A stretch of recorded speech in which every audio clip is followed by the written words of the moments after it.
Hey. What's up, guys? We are live. Hey. Woo. Yeah. Hype it up.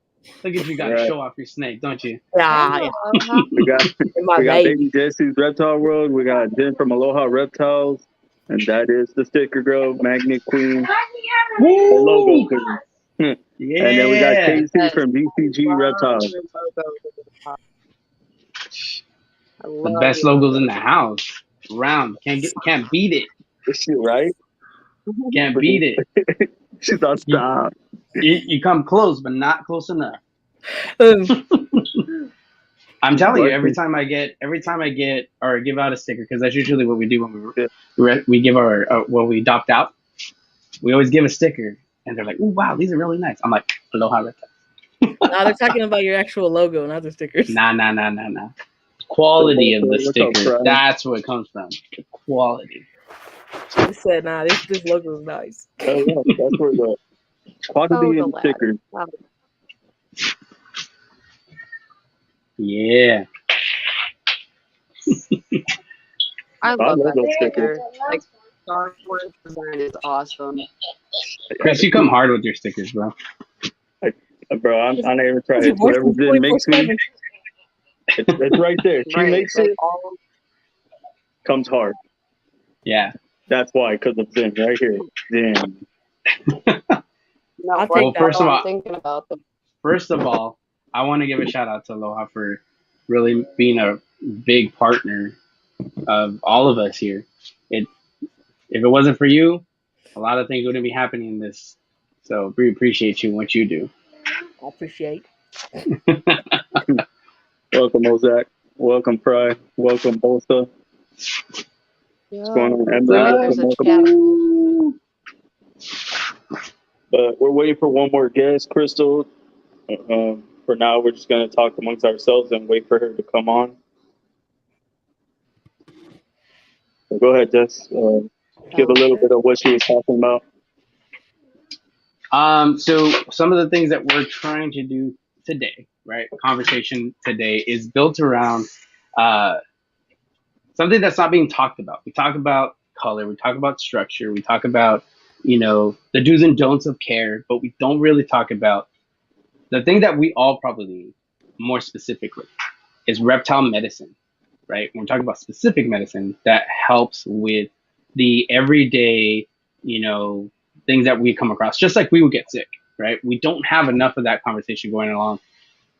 But the scary thing is that we don't have enough of it being done anything about it. So we're really hoping to drive a discussion today about how we as a community can start to think about, well, who are the people that we can get in our car to support this, to push this? And what's awesome about this conversation that Crystal came up with or has met some really great people who are working towards not just medicine for reptiles, but also the research for cancer in reptiles, right?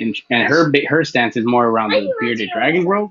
But this is not just for bearded dragons. This is about the reptiles that we see in our collections, in the breeders, and maybe something that we can potentially help get everyone enlightened with, and potentially maybe even start a movement to think about how we can support them, those who are doing the research, those are creating the medicine and things like that. So we're really excited for this conversation to happen because, again, not to knock some of these care guides or to these podcasts that we do about structure and color and improper breeding, but what do we do about the ones that we just are really good at taking care of, but the genetics kick in?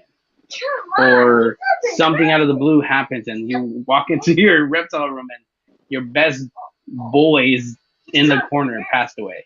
So really coming together to talk about some of these things that we can support. So it's a little bit about what we're going to talk about today. Speaking on the topic of medicine and stuff like that for reptiles, supplements, or we always know how important supplements are when it comes to reptiles. There is so little information unveiled about how important those vitamins and the medicines and everything are to them. Just recently, I was talking to somebody the other day. Their chameleon passed away. Husbandry was perfect. Temps were perfect. The only thing they hadn't been doing was a multivitamin. And believe it or not, that is enough to kill the veiled. Forgetting the multivitamin and not having your veiled on a multivitamin will end up in death eventually. And a lot of people don't know that. You have to have the correct calcium. You have to have the right vitamin. Otherwise, your chameleons will pass away because they don't have the right medications and the right supplements. And barely anybody talks about that either. You're right. When it comes to medical, it is not really talked about very much. And we came It's across, literally nothing they did except for forgetting yeah. a multivitamin because it's not in the care guide to give them one. If you look at care guides on veiled chameleons, there's so much misinformation. 90 to 95 basking, you're going to supercharge your chameleon. It's going to overexert itself to death. They don't get overheated and die. They supercharge and pass away from overexertion. Their metabolism too many eggs. And that's the biggest reason of egg binding is the wrong temp. And not having the right medications, not having the right supplements. When it comes to reptiles, everything we do medicine-wise really does play a part in whether or not we have healthy animals or we have an animal that ends up passing away and we have no clue why until we do more research with necropsies. And by then, it sucks because the animal is passed and we're having to learn from a dead animal, not a living. And Casey, do you think giving these reptiles their vitamins and the calcium and all that prevents cancer and stuff like that? Like sicknesses? I've noticed that healthy animals are less likely to get cancer.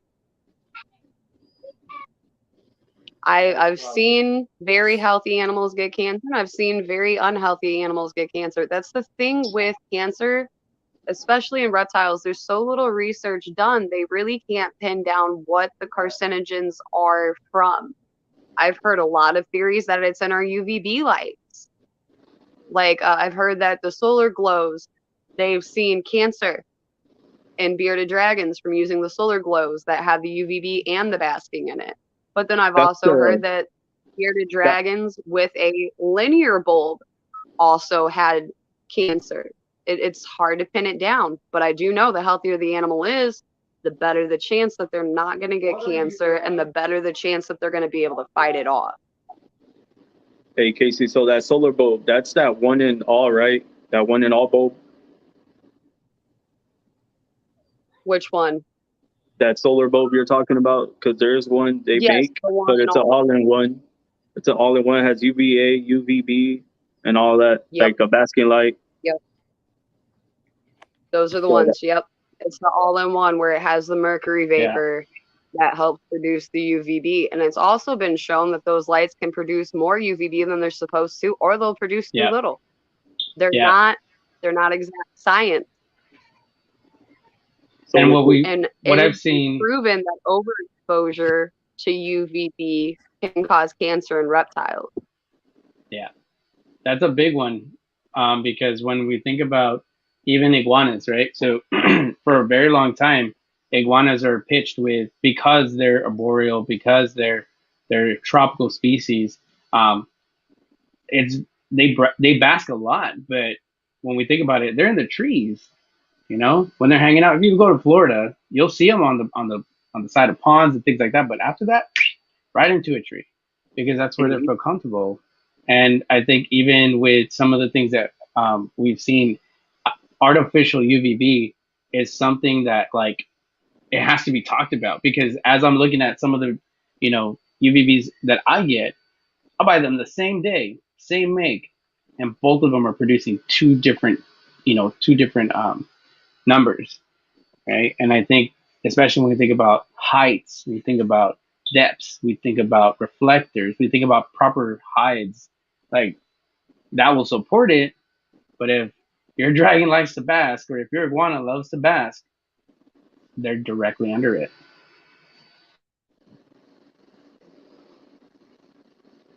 And you're right, brother. Absolutely right. You are very right. That is a very good point.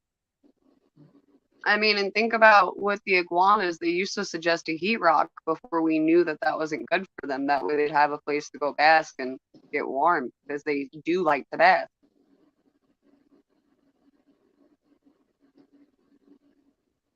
Yeah, that's an excellent I point. haven't even gone on it, but it's been raised around them, and I've noticed it. It's interesting.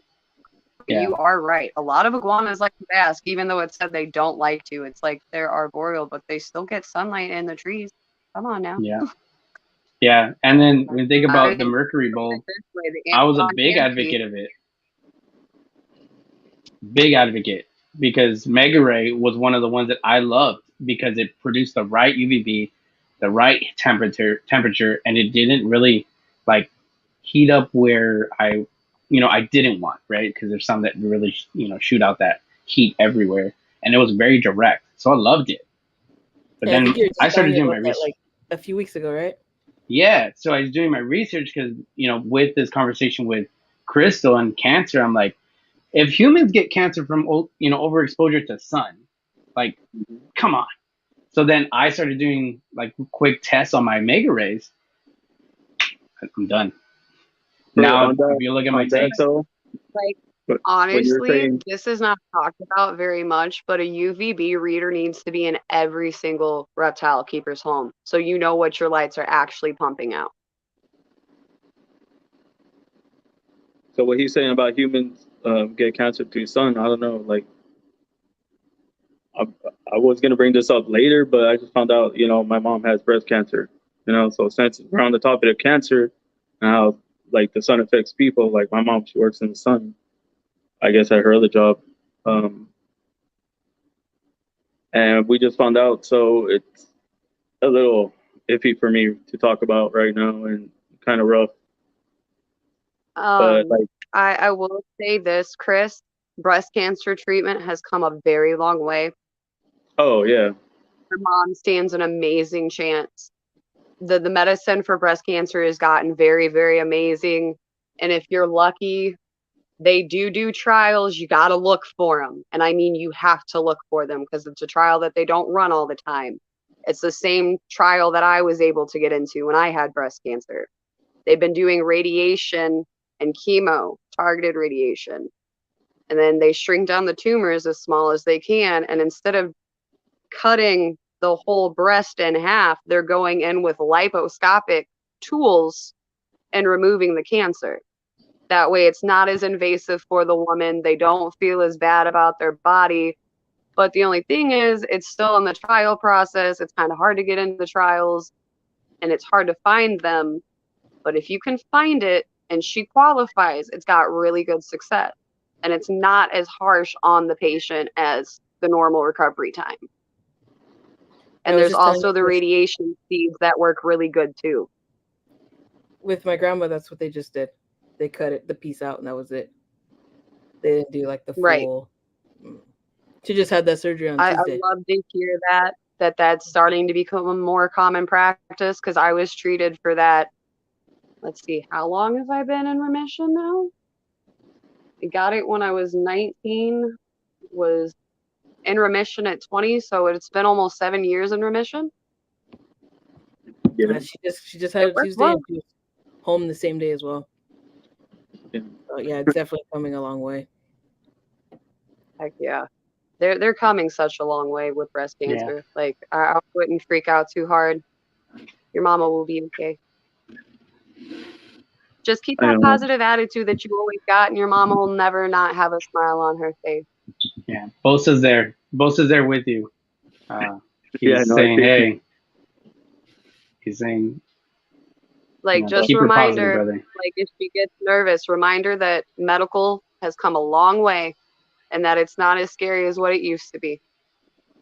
Yeah. Remind her that the statistics for remission and for it not coming back has done nothing but go up, not down.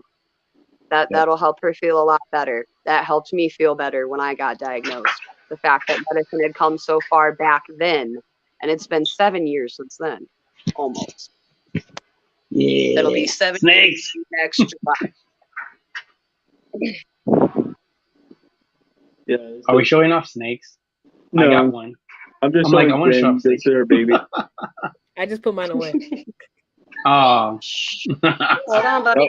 I'm like, I finally can like show off my snake to the snake people. So like, all right. What do you mean, Jesse? I'm gonna go pick it up. That's true. It's your baby. Oh god, that's Jen's baby right there. Yep. I know. Show me both the babies.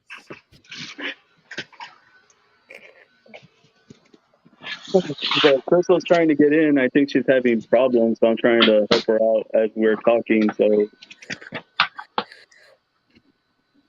I just send her to live again, but the link. I didn't for a second. What happened?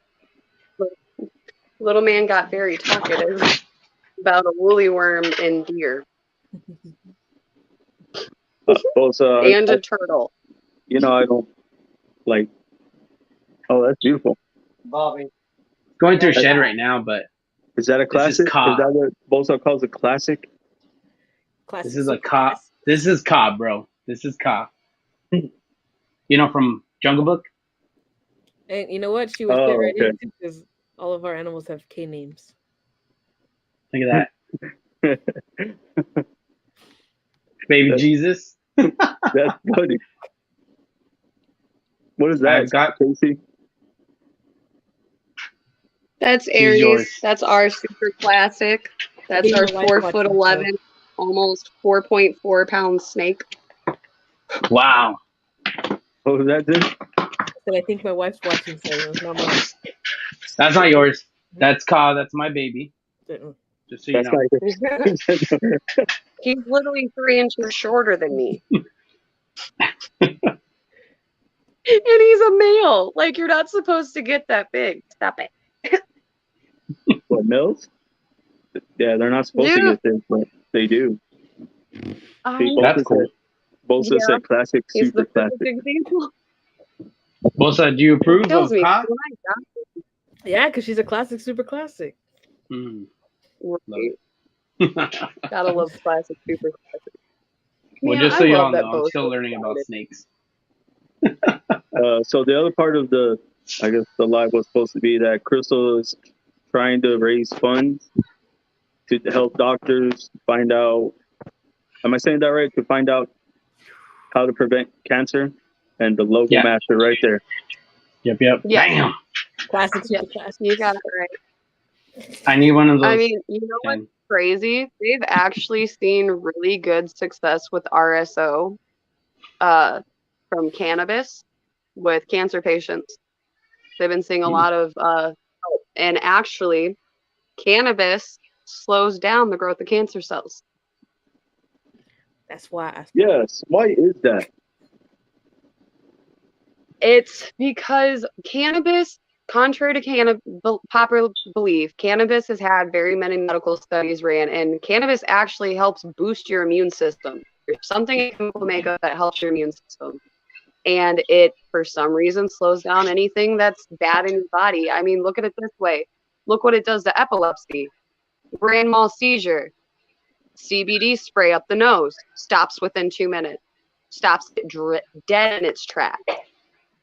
I've seen children that have been put on CBD for their epilepsy that would have seizures 5+ times a day, and one of them hasn't had a seizure in over 3 months. Wow, that's nuts. And they had grand mal seizures every time.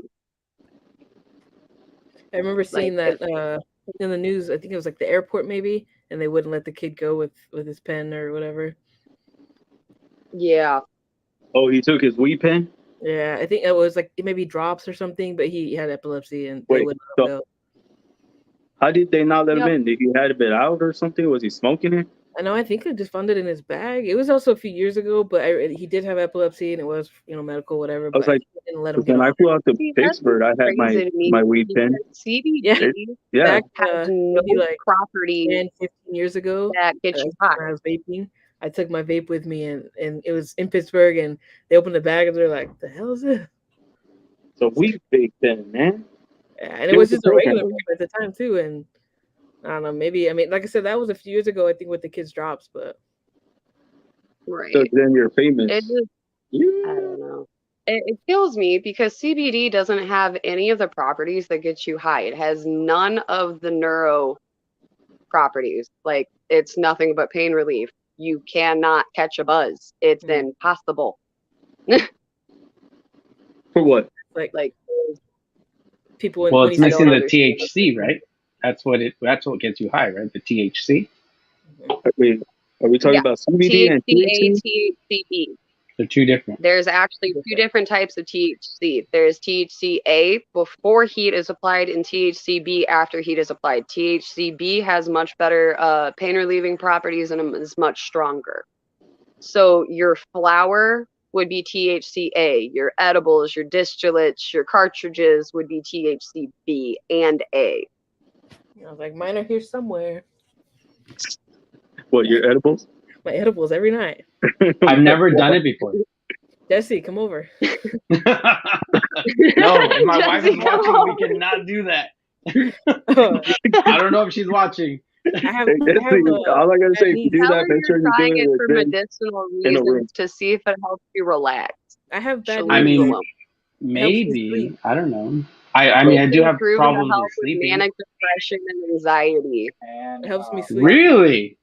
Oh, okay. Yes, Very I good. smoked before I went to the Pomona show and managed to stay over 2 hours. If I hadn't smoked before the Pomona show, we would have been there 30 minutes. Oh wow. Yeah, it was pretty Yeah. intense. There I was don't a I lot was of only there people. 30 minutes too, but because it was really hot in there. It was hot, really. So hot. Hmm. But yeah, We I get left- lower back We pain. left the So Pomona like, show and went to the beach. what It Will's was saying just- right here, like my back is killing me for packing. I was like, man, I get back pain after football. Like I feel like I get a See, pinched it nerve even in my helps lumbar. with that because Ooh, we I gotta have do some stretches. fibromyalgia and a genetic form of skeletal dysplasia that causes my joints to prematurely break down. I need like literally over 10 different surgeries right now. If it weren't for me getting on medical marijuana before it was recreationally legal in Illinois, I would have had to have knee replacements already. I would have had to have rods put in my back. I would have had to have bones fused in my neck because I wouldn't have been able to tolerate the day-to-day life and the day-to-day pain range. After I've gotten on medical cannabis and cannabis period, my muscle spasms are way better. My pain is way better. I literally work a labor job. I help him cut yards all day. I couldn't have done that before it was medically legal. Like it would have been impossible if I didn't have because my prescription pills, I'm maxed out. I can't even take 100 milligram Tylenol or ibuprofen without worrying about overdosing. And my metabolism is so feel like crap. Oh yeah, and my metabolism is so high. What do And you use, my Walter? Do you use edibles or do you use something else? What's up, Fry? thing, yeah, spinal stenosis is no joke, Bosa. And if that's what you have, I feel sorry for you, and you have my respect and my prayers, brother, because my grandpa lived with that for 30 years. My stepmother had it. That is not a fun. That is not fun. I watched my grandpa slowly go paralyzed on the left side of his body due to that. Oh, Zach, just I get some watched more him dragons. It I'm helps. not able to walk. I don't know if she is a dragon handler. I thought she was a ball python handler. Or what does Taylor work with?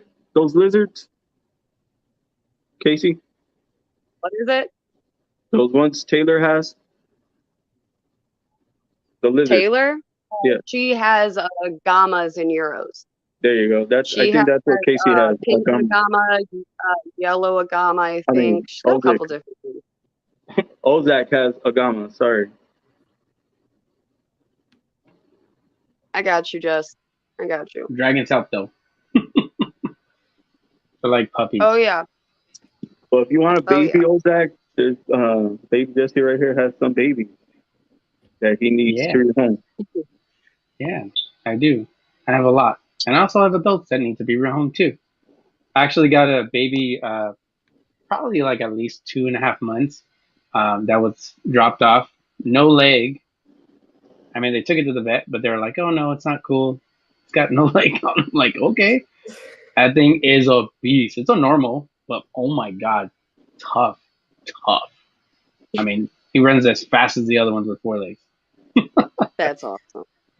My first dragon is was missing a leg. Yeah. You know, He's cute. I was like, I'm glad Zen's on here. For real. You know what? I don't see you on live. I'm like, and I'm like, yo, like, is this really happening right now? Is this like your I'm second telling you. life? I'm Third. telling you, it's like Third? seeing you. It's like seeing you like a famous person. Jesse, you've Like met me in person. I don't care. Did you see what happened when I met you in person? What'd you do? You Like jumped in and hugged I her? fangirled out. Like totally. Tell him. I was the one who was like, let's take a picture. I fangirled when No. I met Eric Thompson from Chameleons 101. I couldn't keep my composure as well as I thought I could, even though we had a business transaction. So did we. I couldn't help it. Like, he literally mentored me on everything chameleon. He's who taught me to do what I do. Like, I couldn't help myself. And, like, it killed me, though, because I found out just how much Eric and my old man are alike. Because he sends me a message. I'm sending my assistant out. She's 4 foot nothing. She comes out. It's Eric's wife. I'm like, that is not okay. Why you gotta pick on her for the fun size? But he wasn't wrong. She is 4 foot nothing because she's actually shorter than me. Yeah, she was like to Gordon's belly button almost. She was pretty short. I want what Poor Jeff girl. said. What'd you say, Jeff? I don't know. He said, I want what Jeff said. What did Jeff say, Bosa? Oh, dragons? You want a dragon, Bosa? He went I straight. think Bosa only has balls. I don't even think he owns a lizard. Listen out, brother. Right? Send him one. I'm gonna say now if it's an Asian flourish, you ain't gonna want to touch it. A raffle one. DM me. It's a half of one. No, I said Did you say half of raffle one? one, not a half of one. Why would I do that? I'm like, I haven't had that yet. I've had no legs for sure, but not half a dragon. It's like, that's so mean. Said Bosa, he opens it up, it's all half of a beard. Oh my God. What's sad is, dude, like, oh my gosh, some of the things I get through the rescue, it is nuts, man. Like, Yeah, you need nuts. to do another Sulcata raffle. Agamas are very Baby. closely related to bearded dragons, and they're also somewhat closely related to Really? Uromastics. Uromastics are what is a common name is spiny-tailed lizard for them. There's over 20 different subspecies of Uromastics that are all over the Middle East, Africa, Asia, all over. We actually have a yellow Saharan Euro, but he's asleep, or I would show you what he looks like so you could understand what it is. Euros always make me or think of like RBF face all the time. Tell me I'm wrong. You're not. I just Oh pictured it. no, you're correct. You're 100% correct. Crystal is Like here. I unfortunately was not successful Hi, you in the guys. captive bred. I found out later it was wild caught, and you don't play. So yeah, I understand exactly what you mean, Jess. They don't fight. Yeah, I know exactly what you mean. He's something. They don't fight. All right, Crystal, go ahead. Introduce yourself. So I'm Crystal, and basically we are Crystal Clear Exotics. We specialize in breeding bearded dragons, Pagona viticeps, and we are huge advocates for reptile medicine, ARAV, as well as all of us, US Art, right? So we basically are doing this fundraiser to better bring awareness to people who do not know about ARAV. As reptile owners, we do our best to provide the best husbandry, to educate ourselves on the animals that we're keeping. But very few invest in reptile medicine as well as amphibian. So if ARAF means Association of Reptile and Amphibian Veterinarians. So these veterinarians specialize in improving reptile medicine and trying to improve success rates for reptiles and amphibians. And the way we found out about them was due to one of our dragons dying from cancer. We did a necropsy and we donated our dragon for further study. Because if you don't invest, how are you going to be able to bring improvement or bring more awareness?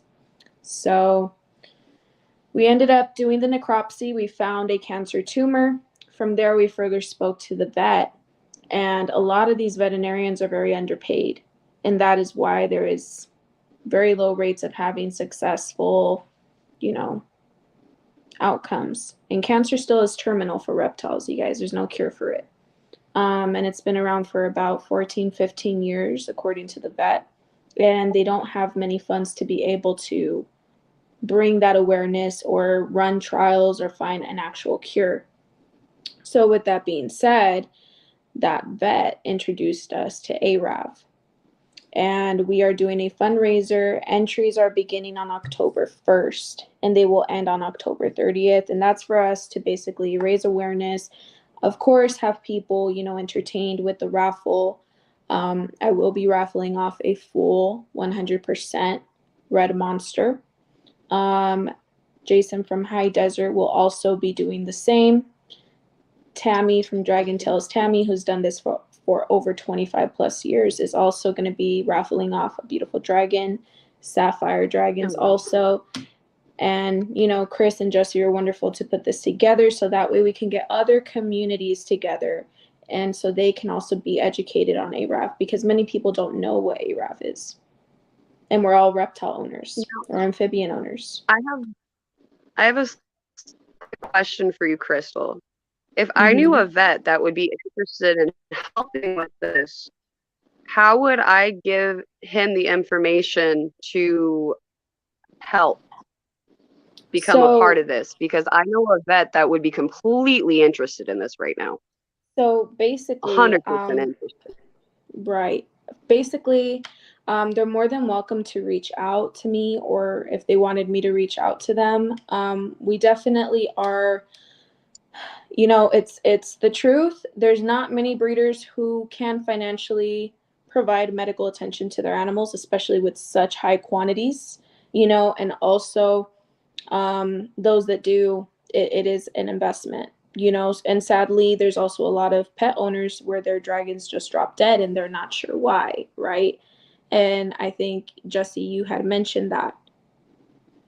So. Yeah, so that was kind of the thing that kind of got me more, not necessarily more interested, because I already told Crystal even before Typhlosion passed away that we were going to do this along with Chris. And one of the things that really, really, really got me really involved with it was because it's really easy for breeders to give or to sell their animals, right, to these people who say oh yeah, let's get a dragon, let's get a snake, let's get a turtle, right? But we really don't talk about or invest enough in some cases. Well, what does that look like? What is that aftercare from the first or the 2 months of a bearded dragon's life? What does a sulcata's humidity look like, and how drastic does it change once it hits close to subadult? There's a lot of things that we don't talk about towards the end of their lifespan and what that looks like. And sometimes it could be just as simple as, here's a sample of this, here's a sample of that, and give them the paperwork and research to be able to say, hey, look, like, I'm going to give a shout out to Corona Beardies, because Corona Beardies gives a laundry list of things, of do's and don'ts of what it can do to make sure that she feels comfortable providing the information to the people who are buying from her. Here at our reptile rescue, we also do kind of almost like a strenuous kind of situation when it comes down to giving a dragon up, or a tortoise, or an iguana, whatever may be the case. Take a look. Here's a questionnaire. Can you fill this out? How did you score on your test? And a lot of times, us as rescues is we get more than we can support, right? And I have to make up a shift pen for tortoises. I have to think about the legalities of a desert tortoise being just given up.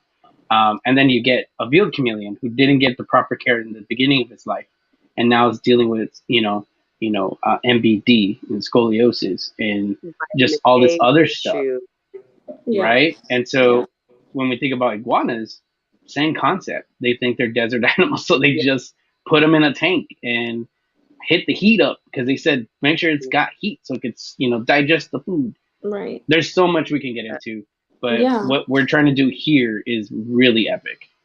Yeah. And, Right. I agree with that because I think it's almost like a lot of people end up in a game of telephone, right? With care and with proper dieting. And then they don't know how to distinguish preference over what actually should be done, and that is something that I'm one person in this big community, so that's not even 1%.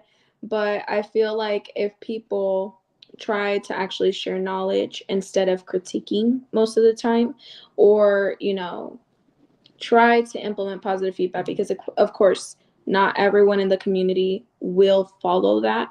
That's why sadly we run into a lot of cases. If there were no health issues or there was no, situations where it comes down to a health being in jeopardy, we wouldn't have veterinarians, right? So sadly, that's not the case. We have rescues. We have, a bunch of rehabilitations. We have a lot of animals that just drop dead. So my thing That's is, why we do fecal once a year on everything we have, just and to be see, and safe. even fecal sometimes isn't enough. Like sometimes, like you can try, right, to eliminate as much as you can, and even then sometimes you run into situations where you need that extra help from a professional, right? So Yeah.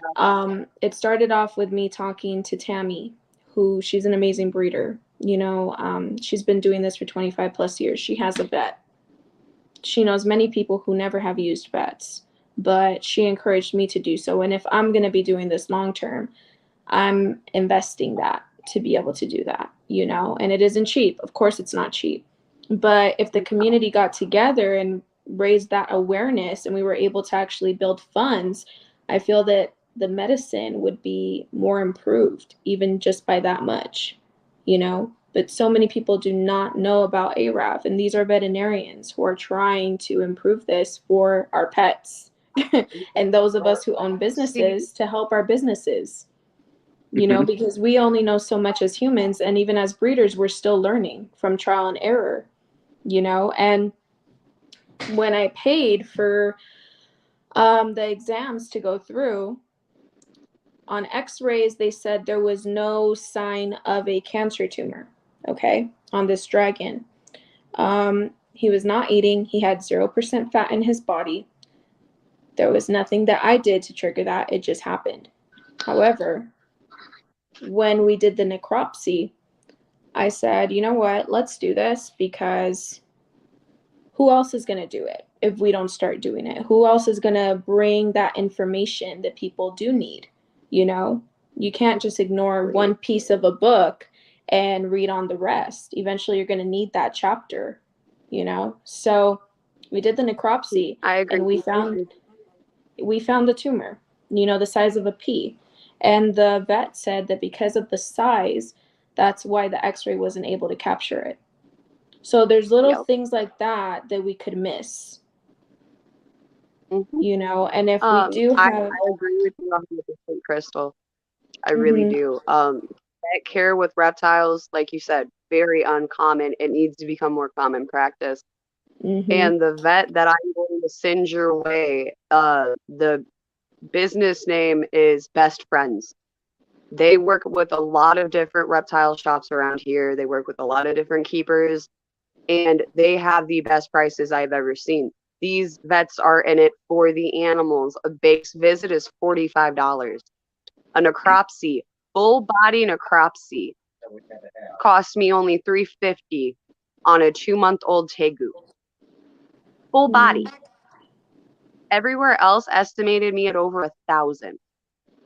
These guys are in it for the right reasons. Like my bearded dragon, they're in the process of trying to figure out whether or not he has cancer or not, and they're being super, super careful about it.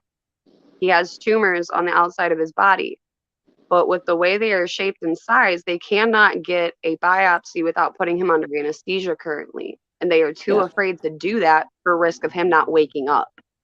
Yeah. And they are being so precautious about it. And they have been in touch with me every step of the way, making sure his weight hasn't gone back down. They email me at least once a week, just checking in, making sure that I don't need them yet, that he's not ready for the biopsy yet, because they care that much about their animals that they have as patients.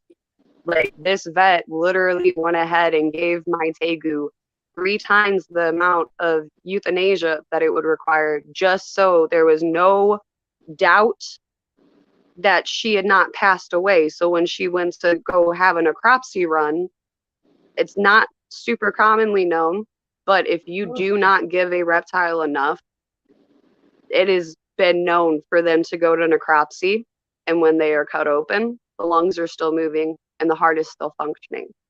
He wanted to make sure that didn't happen to her. He charged me for 1 dose, not 3, 1.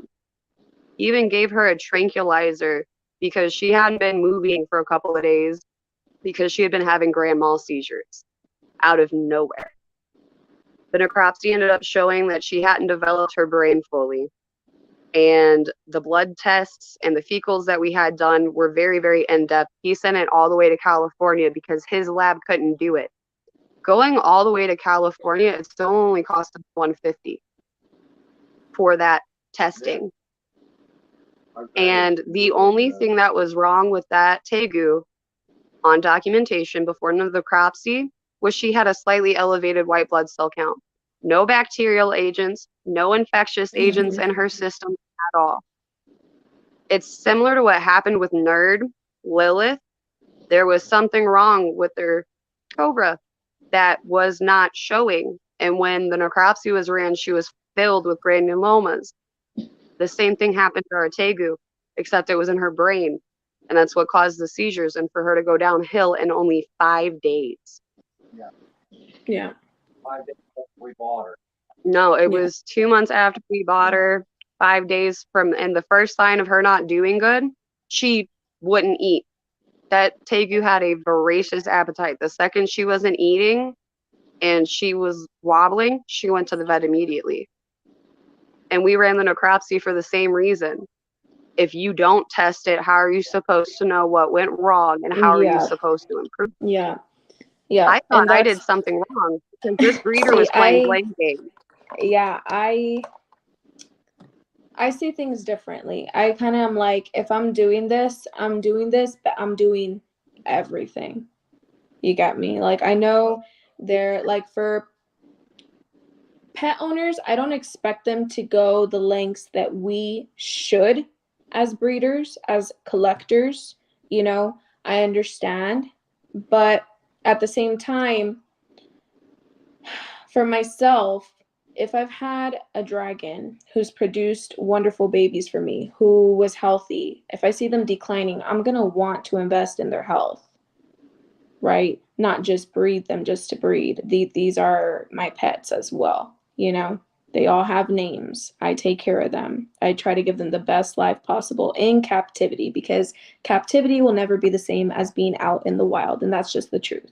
Some people say, oh, invest in bigger enclosures, invest in this, invest in that. Here's the thing. Let's be realistic. When you're a breeder and you have multiple snakes, multiple reptiles, tegus, iguanas, bearded dragons, you have to have a realistic setup that is sufficient and is livable for these animals.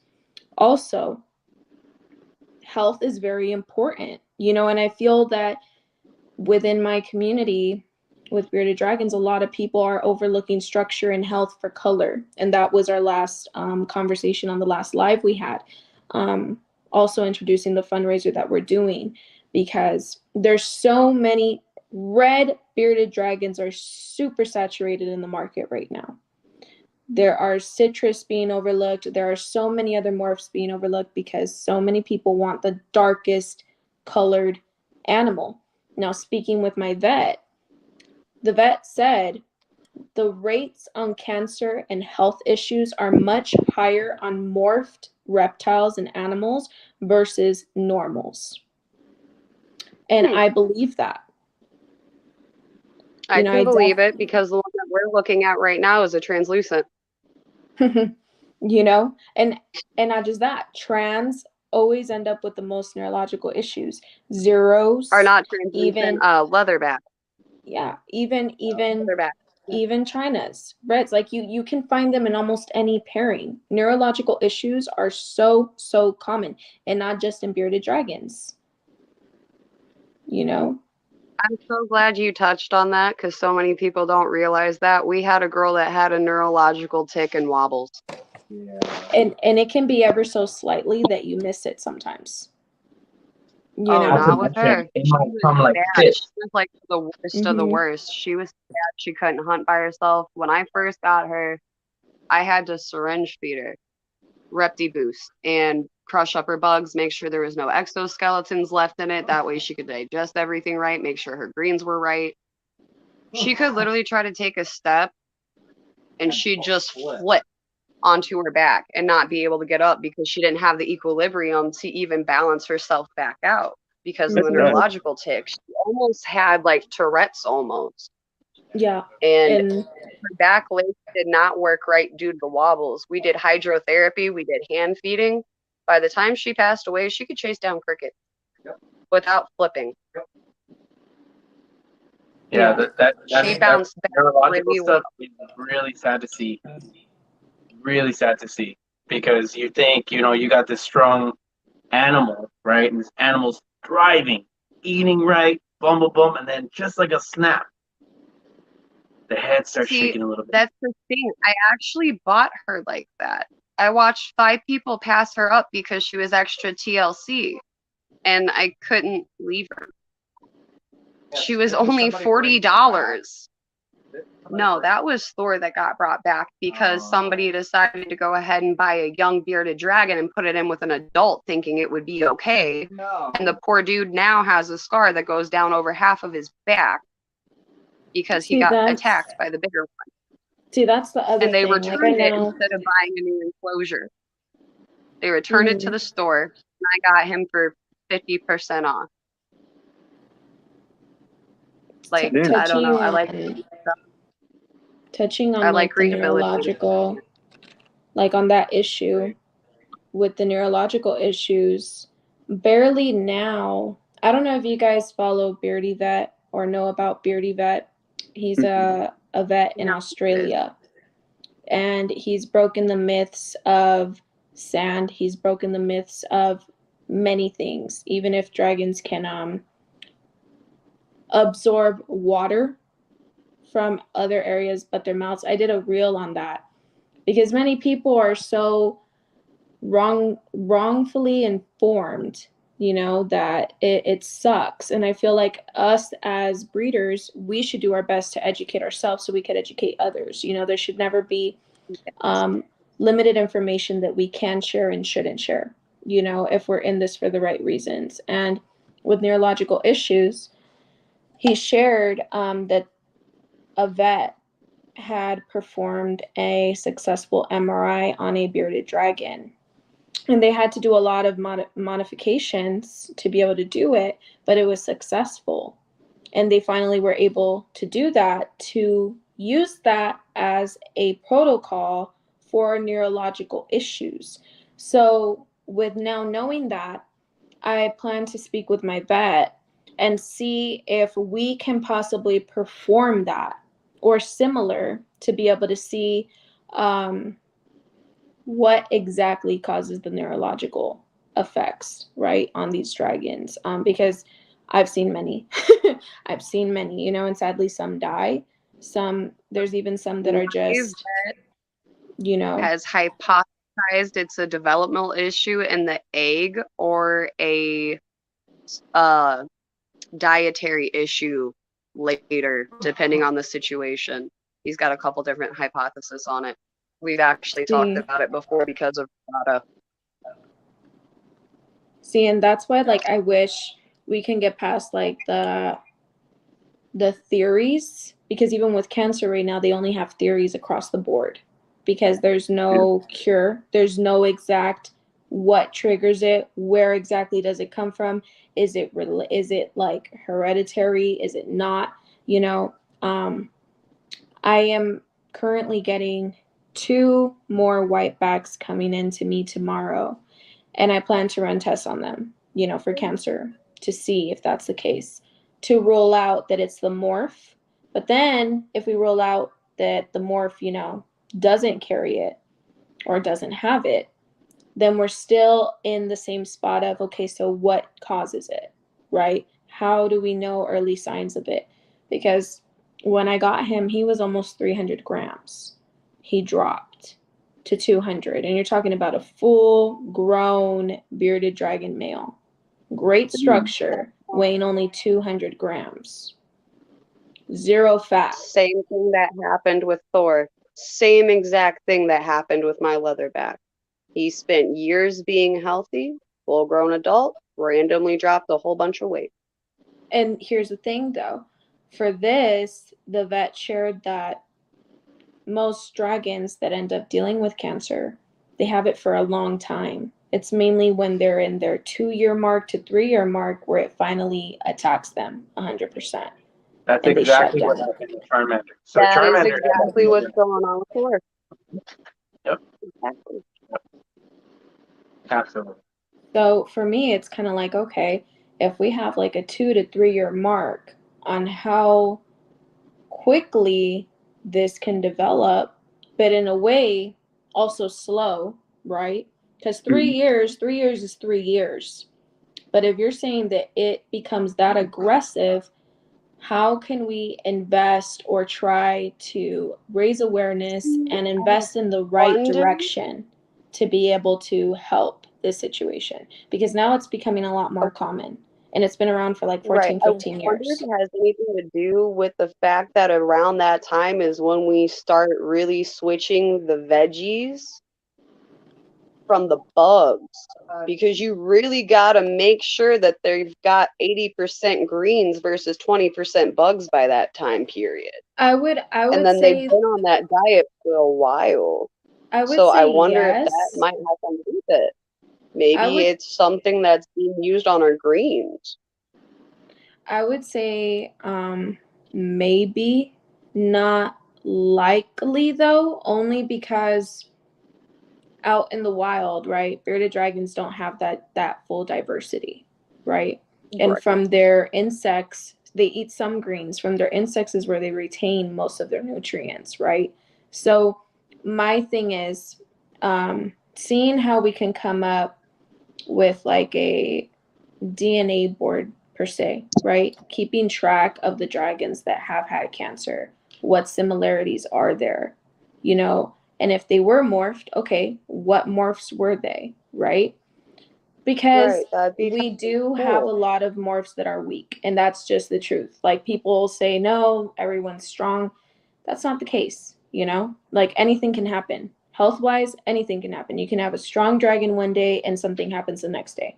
So the thing is, how do we educate ourselves on that to be able to say, okay, this is what's happening, and to get to the point where we're like, okay, species. What happened? You actually see that in a lot of different species of reptiles. They'll be okay one day, and then the next thing, it's like, where did I go wrong? And if we had more information, like you're saying, if there was like a network for this information to easily be found, it would really be helpful. I really like where you're going with this and like what you're trying to help get accomplished, and I love it. It sounds amazing. Just to go back to that comment for that normal, we're not really seeing that in normals, right? When we see normal bearded dragons come our way, they're top notch. These things are what you would assume to have a really strong dragon, right? And these normals are. Let's talk about Tripod. He's missing a leg, and this dude is just a he's a garbage disposal. He's eating anything. So normals, I think, is not the issue. I think what we need to focus on is what, as breeders, are we doing to, make a dragon look pretty, right? And at what cost?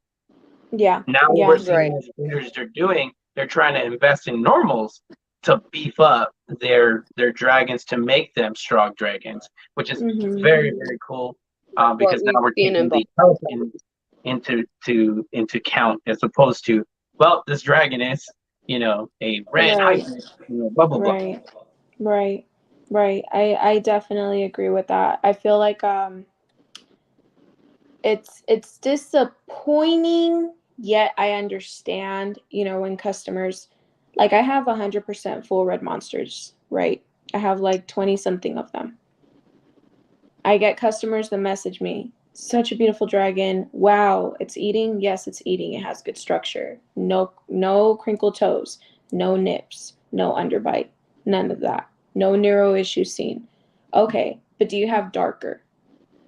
That is what upsets me, because for me, I'm kind of like, at some point, this dragon, you would have purchased it right away. And at some point, Tangies were considered red, if we're being real, a couple years back. So for me, I'm kind of like, and I'm always like this. Like, when you purchase a dragon and you're going to spend a lot of money, I'm being real. Invest in quality over quantity. Because if you invest into something and it's sick, guess what? If you don't have the funds to take it to an exotic vet, not a regular vet, it's going to You die. just wasted an investment.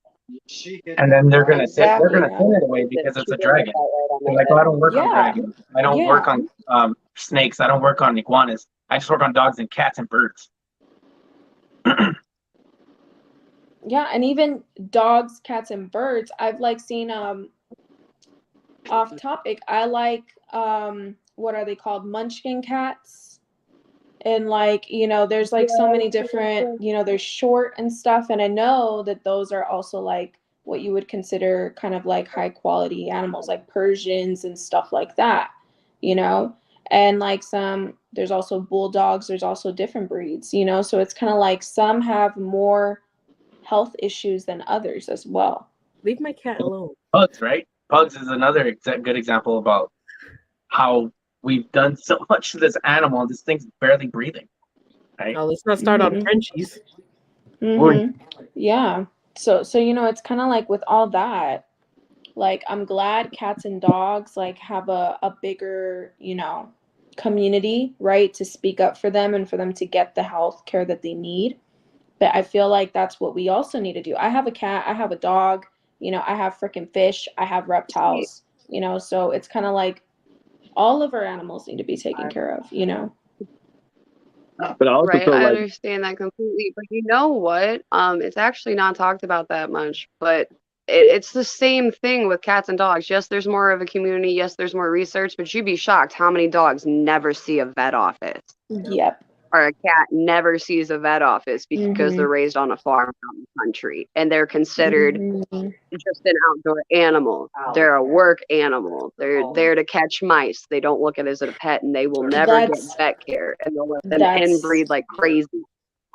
Yeah, that's the same with breeders, right? We have a bunch of ball pythons. We have a bunch of, bearded dragons, all this stuff, and it's kind of like, okay, like, I spoke with my vet. Vets, when you let a vet know you're a breeder, and it's that simple sometimes. When you let them know you're a breeder and you let them know you have a big collection, that you care for their health, some vets are willing to be on a phone call vet and prescribe you for your whole collection, if needed. Yeah. But it's like, how are you going Like to get that opportunity if you never invest into your animals? When you say, I see a lot of breeders say high quality dragons, you're talking about the lineages. You're talking about the coloration. How can you guarantee their health? When was the last time your breeders went to get checked by a vet and they got cleared and they're healthy? How can you prove that? That's something that I would say, okay, I'll pay you whatever you're asking for because you just showed me that your breeders are taken care of. These babies should be good. If you're willing to invest into that medical care aspect, then you're on top of it with what you're producing. I'm not. Let's think about that. So think about that, right? We do that with dogs all the time. Dogs have papers, don't they? Why can't we say the same thing. in that same concept, right? Because again, going back to rescues, and I know there's a lot of folks on here that are part of rescues. Y'all Y'all showed me your husbandry. Let me show me your tank that you're applying this animal to. But Mm-hmm.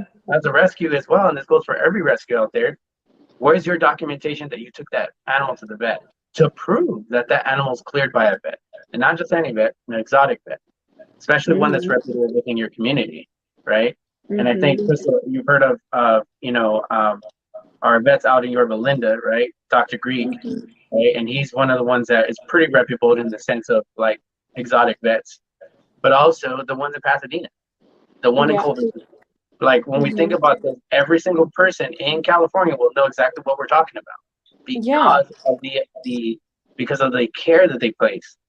But if you go like, oh no, I took him down the street, he's clear. Mm-hmm. What are Mm-hmm. we doing about that?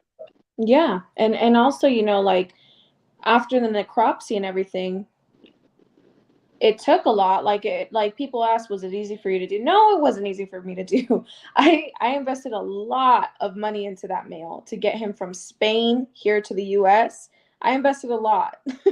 That was a big hit for us, but I didn't want him to just die and not know why. That was something that I needed to know. We needed to invest into that, and afterwards, these vets, they're doing what they're doing because they love it and they show it, and they sent us a letter that I shared with Chris and Jesse, and it was a whole, letter dedicated to our bearded dragon male. They wrote his name on it. They were saying, we hope that, you feel better during these times. All the doctors wrote on it, their vet techs, their vet assistants, a whole little card specifically for him. I've never really met many vets that do that, but that definitely stood out to us. And that also made us feel like, what? We had the best vet at that time to perform that necropsy, to perform, the euthanization, to take care of our dragon to the best of their ability because they care. About our vet too. I completely agree with you. Because he even said that they could do a in-house necropsy and they would do it for free, but it wouldn't be as detailed as if I sent it off to the University of Herpetology in Illinois. He gave me options, but he was honest about the fact that I would get more detail from somewhere else and would guarantee know what happened if I went through them instead of taking the free option with him. And he wanted to know what was wrong with the animal too, because he has experience with tegus and had never seen this happen before. Because no one had bothered to take their tegu to the vet quick enough before it had passed away from failure to thrive, like is what she was basically summed up to be, failure to thrive. Her brain didn't develop enough in the egg. Her body attacked it thinking that it had an infection and it didn't. It created the granulomas and she got lesions in her brain, which caused bleeding of the brain, cranial pressure, which caused the grand mal seizures, which ended up causing paralysis. The granulomas is the crystals in the brain. That's what you're thinking about. That animal. And she was only 2.5 months old. I did not get told this by the breeder until later, but the day I purchased her, she was only 2 weeks old. And if I would have known that, I wouldn't have bought her. Exactly. That's why I preach on asking hatch dates on everything you buy now. Especially with veiled chameleons, I'm going to say this now because this has been coming up more and more. If you go to a show and you decide to get a chameleon, please, please, please ask the hatch date. And if it is not 3 months away from the hatch date and they cannot prove that it weighs 10 to 15 grams or it does not have a half-inch space in between its eyes, do not buy it. Don't. Because you are going to end up with a chameleon that you are going to have an issue on finding. She froze? Yeah, I think she did. Well, what I was going to say, going back onto what you were saying about, the dog and cats have a big community because, they're friendly and they're furry and they're cute. As to reptiles, like people are afraid they're going to bite or inject some kind of venom into them. So that's why it's hard for us, to come together and, push our reptiles out there. We need to come together and actually push and get our community out there, because I feel it's like still little. It's like 1 to 10. Yeah, it is. And honestly, like I see these animals like there's so much you can learn from reptiles. People don't understand that because there's so many stereotypes out there, and people who don't know about reptiles, when they see a bearded dragon, they're like, oh, is that an iguana? But if they see an iguana, they're like, oh, okay, like that's the only reptile they really know. But what do they know about it besides the name, And that's kind of been our goal, to try to get multiple communities together within the reptile amphibian community and to bring that awareness to people that these health issues are becoming much more common. They do need help. We need to do our part by being a part of the community to practice that, to share that. And our raffle, we're taking raffle entries starting October 1st, and it is ending October 30th. You guys, we have a couple breeders that are going to be contributing. You do not need to be a part of the raffle to donate. You can still donate if you wish to. If you want to be a part of the raffle, that you're more than welcome to. Other breeders who want to be a part of it are welcome. This is not just for the bearded dragon community. This is for our whole reptile community. It's going to be fun. We're hoping to definitely raise that awareness, though, because it is hard to raise awareness to those situations. But I definitely am a very big supporter of reptile medicine, reptile health, because breeders are even, breeding scaleless. That alone causes a lot of health issues, and Like, to me, it isn't ethical. dragon. It isn't ethical, I don't care what people say, it isn't ethical. If these dragons don't have, 0 scales in the wild, you know how quickly they can get injured if they had 0 scales? Like you're talking about different lighting. You're talking about different lighting. You're talking about needing to have lotion, all this other stuff. Their skin gets stuck so easily. It's been done. It's been informed. There's no reason for us to continue that, and that's also with snakes. I know there's some snakes that are scaleless. I think that's kind of like we had a few silkies come through the rescue, and sometimes they're just too far gone. Like there is damage, like scar tissue damage done to the animal, because the breeder said just treat it like a regular bearded dragon. But then you think about it, then you got somebody else saying treat it like an iguana, because of the skin and the things like that. And it's totally everything's in the middle. Everything. And I think when we think about the amount of rescues that we get with scaleless animals, even our rescues are never seen some of these things before. Like, what the heck? Right now, in the breeder world, they probably know about it, and it's probably uncommon. But when you get a rescue going up, and you see these animals come in, it's like, this is supposed to be a dragon? This is supposed to be a snake? It looks like a worm. I literally just turned and showed my wife a picture of a scaleless. She's like, that's a dragon? Yeah, because it's fucking sad. It's a silky. It looks like fresh on bone. Yeah, I definitely feel like it's our fault for all these neurological issues, for all these health issues. It is. Who else is there to blame? We're responsible for population control. There's a lot of breeders who don't care about that, so they're breeding multiple. If you have a breeder who's done it for 25 plus years saying that they don't breed that many because they care about population control, what does it tell you? And there's so many people who are choosing to do their own thing. I was bullied in the beginning in the community for trying to bring light or trying to bring positivity. But honestly, I feel that needs to be done because there's more focus on competition, who's producing the prettiest, who's producing more, versus what we really should be focusing on, which is who's producing good health, good structure.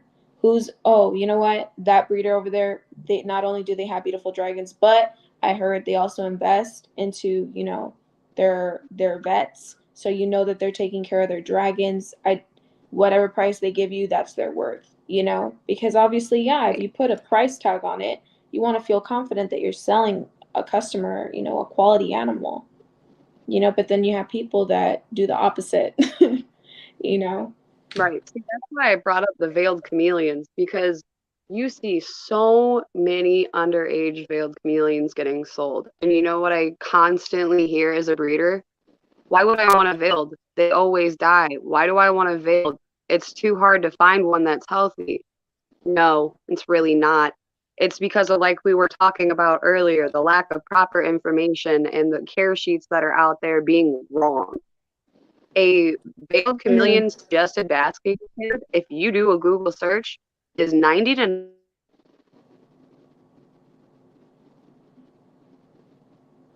She always freezes when she's getting into it. Yeah.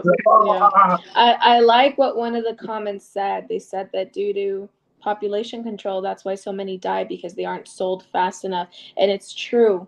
And, you know, for us, what we do here is we do wholesale. We sell to reptile shops. We don't sell to just pet stores. We sell to reptile shops. People who have dealt with bearded dragons many, many times. You know, we don't always sell out to customers. I know some people try to, but that's not being realistic. You know, that really isn't. Also, when you have too many, you can't give. It's very hard to give all of them that same care and same attention. Yeah. And like, then think about it. So, like, adoption fees here at the rescue are as needed, right? So you think about some of these rescues, a lot of rescues do charge because at some point it gets overwhelming. Imagine having 6 subadults, you know, a sulcata tortoises running a rampage in your backyard. You know, nobody really thinks about that. So it could range from like $20 because I need to buy feeders to maybe $200 because I need a vet bill taken care of. Yeah, and right. And you know that should be respected, because I believe rescues are needed, because there's many people that aren't properly educated, or there's certain reasons why they can't no longer take care of an animal, you know, which is understandable.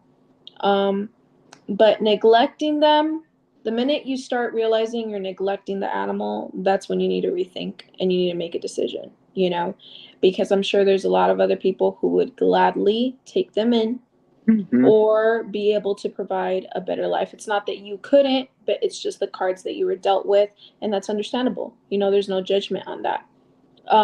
And when I know we were talking about care sheets, don't get me wrong, I love bearded dragon groups. There's some of them that, you know, I follow, but they're ran by pet owners. Correct. And that can be an issue. I understand if you've owned bearded dragons for 10 plus years, but it's still very different from being a breeder. There's other things that you realize and learn when you're a breeder, you know, and it's more in depth, because you're not just you're not just keeping them, you're producing, you are raising, you're incubating, you're doing so many things, you know. And that's why we also came up with a Facebook group ran by only breeders. That way people can finally start getting the right information, and that way, you know, people can talk in a space where there's no judgment. Because the main questions I always see whenever there's an issue, what are the temps and what's the humidity? Sometimes the temps don't have nothing to do with the fact that your dragon has a health problem. Like, sometimes it just happens, you know? And then, you know, hearing so many people say, or trying to play vet. Sometimes we get sick. Yeah, you know, or trying to play vet, you know, or they bully you and say, why does your tank look like that? You don't have enough trees. What do the trees have to do with the fact that my dragon can't breathe right? You know, like there's certain things I see people say, and I'm just like, I agree with that wholeheartedly. That's why I left Facebook and started getting on Instagram, because I was getting so tired of the negativity on the Facebook groups and the lack of proper corrective, like constructive criticism. yeah, Everybody wanted to be a critic, but everybody yeah, couldn't give constructive criticism. They wanted to like have yes, it out with you. And it's like, yes. bro, if you can't play devil advocate, I don't want to play. And I've heard so Like, many I learned people how to do this in discouraged. school and art class. Come on now. Yeah, and I've heard so many people just say how they were discouraged, you know? And the thing is, Exactly. even when you're running a company or running a group or whatever it is, you should never allow that to happen, because then that stops people from learning what they need to understand and learn to be able to offer a quality life, you know, longevity to these animals. And Crystal, you're right. And on that note, that's what one of the questions we actually talked about last night was like Facebook being a discouraging platform. Like when people try to come into the reptile community, Mm-hmm. they get discouraged easily because of people cussing them out over there on Facebook and whatnot, which is Mm-hmm. why I came over to Instagram and I started doing what I was doing, be supportive, uplifting people, bring them together. And that's Right. what I was telling them on the live. That's why it's never ball python, ball python, ball python breeders. It's always Mm-hmm. ball python, a hog nose, commission, Mm-hmm. or whatever breeder they do. And that's what needs to You happen, always have because like, to. you know, there's a lot of people that are in the business aspect. I'm in the business aspect too, don't get me wrong, but that doesn't mean I don't want to associate with other people. Like, I don't know crap about hog noses and stuff. I like them. I've seen the Right? colors. I don't know nothing about them, but I'm sure someone else does. I'm sure I can learn about them. I'm sure I can make a purchase too. I'm sure I can make a purchase too, you know? So my whole thing is, at the end of the day, we all have reptiles though. You know, so Exactly. why the separation? And on top of that, within your own community, why can't you work together? You know, like, if you produce Right. quality animals, your sales will always be there. Your customers will always be there. If you have great customer service, if you have quality animals, that's never going to be an issue. So why continue to focus on, you know, the competition aspect of things and start focusing on what we should be doing? Like, how I awesome think would it it's be to be because able to go to an society has expo? taught us Like to how look at awesome would it be to be ourselves able and to, think about ourselves more than others. yeah. And how, Like, like, look at it this way: there's so much division in any community, dog community, division. They hate pit bulls, they hate bully breeds, they hate this, they hate that. Like, there is separation in any community. I hate to say it. Humans are just so quick to judge. It's not something you'll ever see fully disappear, but it can get better. It can get a and you know lot what's, better than what it is. yeah, yeah. And the funny thing to it is, these animals don't ask for any of this. We've created it. Nope. Mm-hmm. You get me? Exactly. So Like you just said, they with can't that being ask for it. said, They have to. yeah, so like with that being said, it's kind of like, how awesome would it be to go to expo, but not just go to an expo, but know, oh, these breeders are working together to raise funds for, okay, USARC. Oh, these breeders are working together to raise funds for ARAV. Wow, okay, so our animals, we have rights with our animals because they're working together for this. And wow, we actually are improving in reptile medicine. Exactly. You know, Exactly. like that's kind of, like, I'm glad so many of us got educated and worked. Did we not all work together to save our rights and keep our reptiles and work with On US Lacey ARC? Atkins. And we won that fight. So Exactly. why are so many people not educated on reptile medicine and the health? You know, and that's not just for reptiles, they're also for amphibians. But us being a reptile community, that's why I'm emphasizing on that. But it's like, I mean, you need to know both. I hate to It's say good to it, know both. but it probably has a lot to deal with the fact of how people look at animals. People don't look at animals as a life and a soul like we all do on a standard basis. So many people look at them as property or something to show off. Mm-hmm. It's people being in there for the wrong reason that keeps us from having the advances that we should, because they don't want to go ahead and spend this money. They don't want to go ahead and make this investment. They don't want to run these tests because it's just one animal or it's just a pet. Right. But if you get what I mean. Like, there's just not enough people being willing to do what needs to be done. Right. But they want their That's why customers. I love you bringing awareness to this. But they want their customers to spend what they ask for, right? When you say this animal is worth $1,000, you want them to pay that $1,000. When you say this animal is $2,000, you want them to spend $2,000, right? You don't want them to cheat you or drop the prices on you, but you're putting no effort into working on the health. And I'm not saying take your dragon every day to the vet. What I'm saying is be ethical. What I'm saying is be ethical. Be ethical. Ask your vet, hey, how can I improve on the routine care at home? That way my visits can be less often, or it can be yearly, to at least know, okay, they're on track, they're healthy. And honestly, with what you make off of one dragon, that's enough for a pet visit. So I wish I could say the same about rescues. You know, because you got to think about that. So think about that concept. So we have breeders who are making money off of these animals. Now, again, it's not all profit. We all know that. Feeding it, taking it to the vet, lighting, all the enclosure itself. At some point, it ends up having to pay for something. But you're absolutely correct when it comes down to, what this money can do if you cycle it right.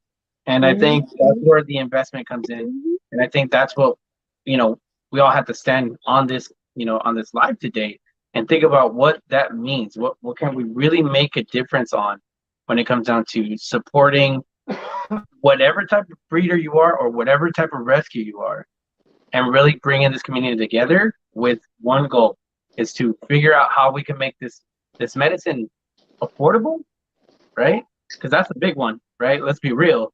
That's a big one. It's very expensive to buy medicine, even for us as humans. That's why we have insurance. But when we think about insurance for pets, it's very, very subjective, and it's very, how can I say, exclusive.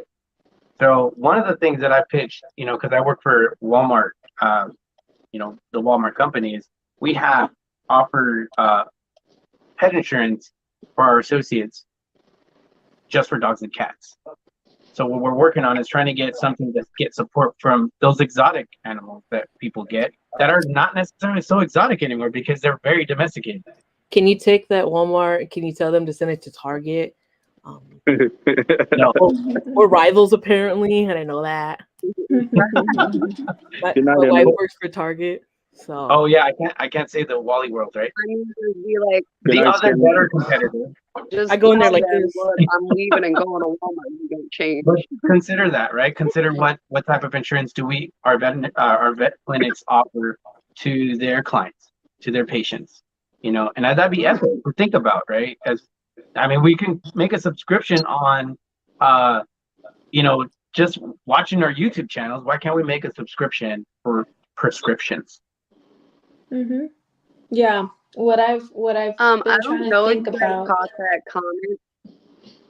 I'm sorry to cut you off, Crystal, but I know that once I read this, y'all are gonna care. Send out prayers for Justin from Animal House. Apparently, he's in ICU and not doing well. That's why Iron Dog has not been going live with him. Yeah, I was about to say that too. Thanks, Casey.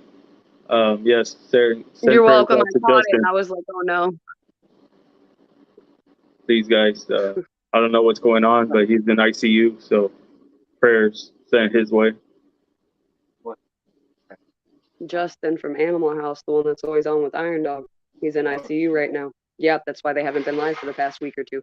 So, Zach, we have a question for you for a flyer.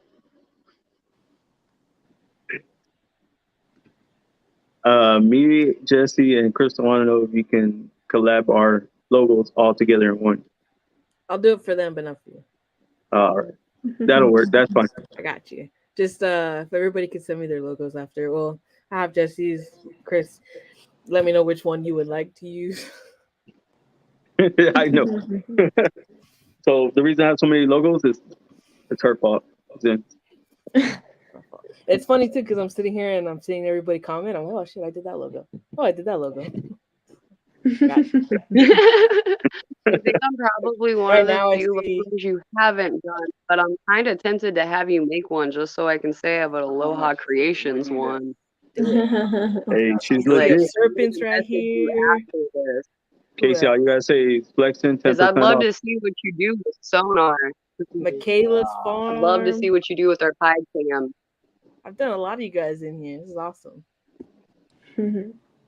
Well, like honestly, I love your artwork so much. I would love to see what you do with our pied chameleons. Like, oh my goodness, I can only imagine what you would do with them. Like, you know what the secret is? I just had to do sonar because that's my favorite. And then I sit here and draw. Girl, see, that is the perfect thing to do. That's See, this is why I love your artwork so much because you and I do the same thing to get in the mindset. Like, no joke, that's how I got the motivation to do mine that I did. Hey, Crystal, when is the next live we're going to do, and when is that fundraiser? So, right now, the next live, we can probably do it maybe like on the 30th of this month to remind everybody. The raffle will start. We will start taking entries on the 1st, and to see what dragons are going to be available to raffle off, you can check our Instagram. We have a post about it. Also, we will be taking in payments through PayPal. We do accept Cash App and Zelle, but we do want to try to keep track of all the payments in one area, but we accept those. And the entries will. Me a favor? What happened? Make sure you send us any posts or anything like that so we can share it on our profile and on our pages so we can get it out as much as possible. Yeah, definitely. Send me you guys' current logo so I can do that. I don't want to accidentally miss it because the feed got too busy or something. I want to make sure I see those posts and make those out for you. I don't want them to get lost in the mix. Now, I know they're doing the dragon giveaway. Was it October, right? Yeah. So me and Chris are also doing sticker packs and a collaboration sticker between me and him with some cool merch, along with some sulcatas that will be, well, at least for over here in California, we'll be raffling off a huge sulcata tortoise.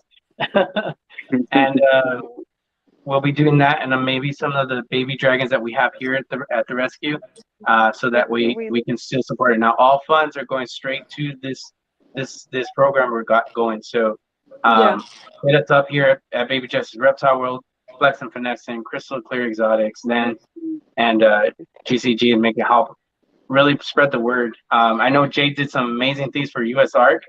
He raised about $7,000. Yeah, last night. Yes, he did. Yeah, he raised $7,000 for US ARC Florida. And big props to Jay, right? I'll donate a logo. Oh, look at that! Very good. Proud of Jay. He did so good. Over $6,000. So this is definitely going to be exciting, you guys. We don't know many people who raffle off red monsters. No, we really don't know that many. So if you've been wanting one for a while, there's going to be 2 that are going to be raffled off. We have some other options that are just as great. And Jesse just announced he's going to be raffling off some of his, which is awesome. We have some merch, stickers. So it's going to be fun. It's going to be for almost a whole month, you guys. We are trying to fill up spots. Like I said, you do not need to be a part of the raffle to donate. You can simply donate. And if you do want to enter the raffle, you're more than welcome to, and you're more than welcome to have more than one entry. So that will begin October 1st, and we will be keeping track of the entries. And on October 30th will be the last day. So we may possibly call out the winners on the 30th. If not, the 1st of the following month, because I know we have Halloween coming up. So that's going to be awesome. You do need to be in US or Canada. I know there's some of you who were in Canada, and I'm willing to fix that. So don't worry about that, but definitely be a part of the US and Canada to be a part of this raffle. And yeah, it's going to be for a good cause, you guys. I never knew about ARAV. Yeah. I want to donate the one US ARC membership. I'll buy that for them. That's awesome. That's awesome. That would be cool. Yeah. If you need someone night of during the raffle to help keep track of comments or moderate, let me know. I'll help you out. You know, Definitely.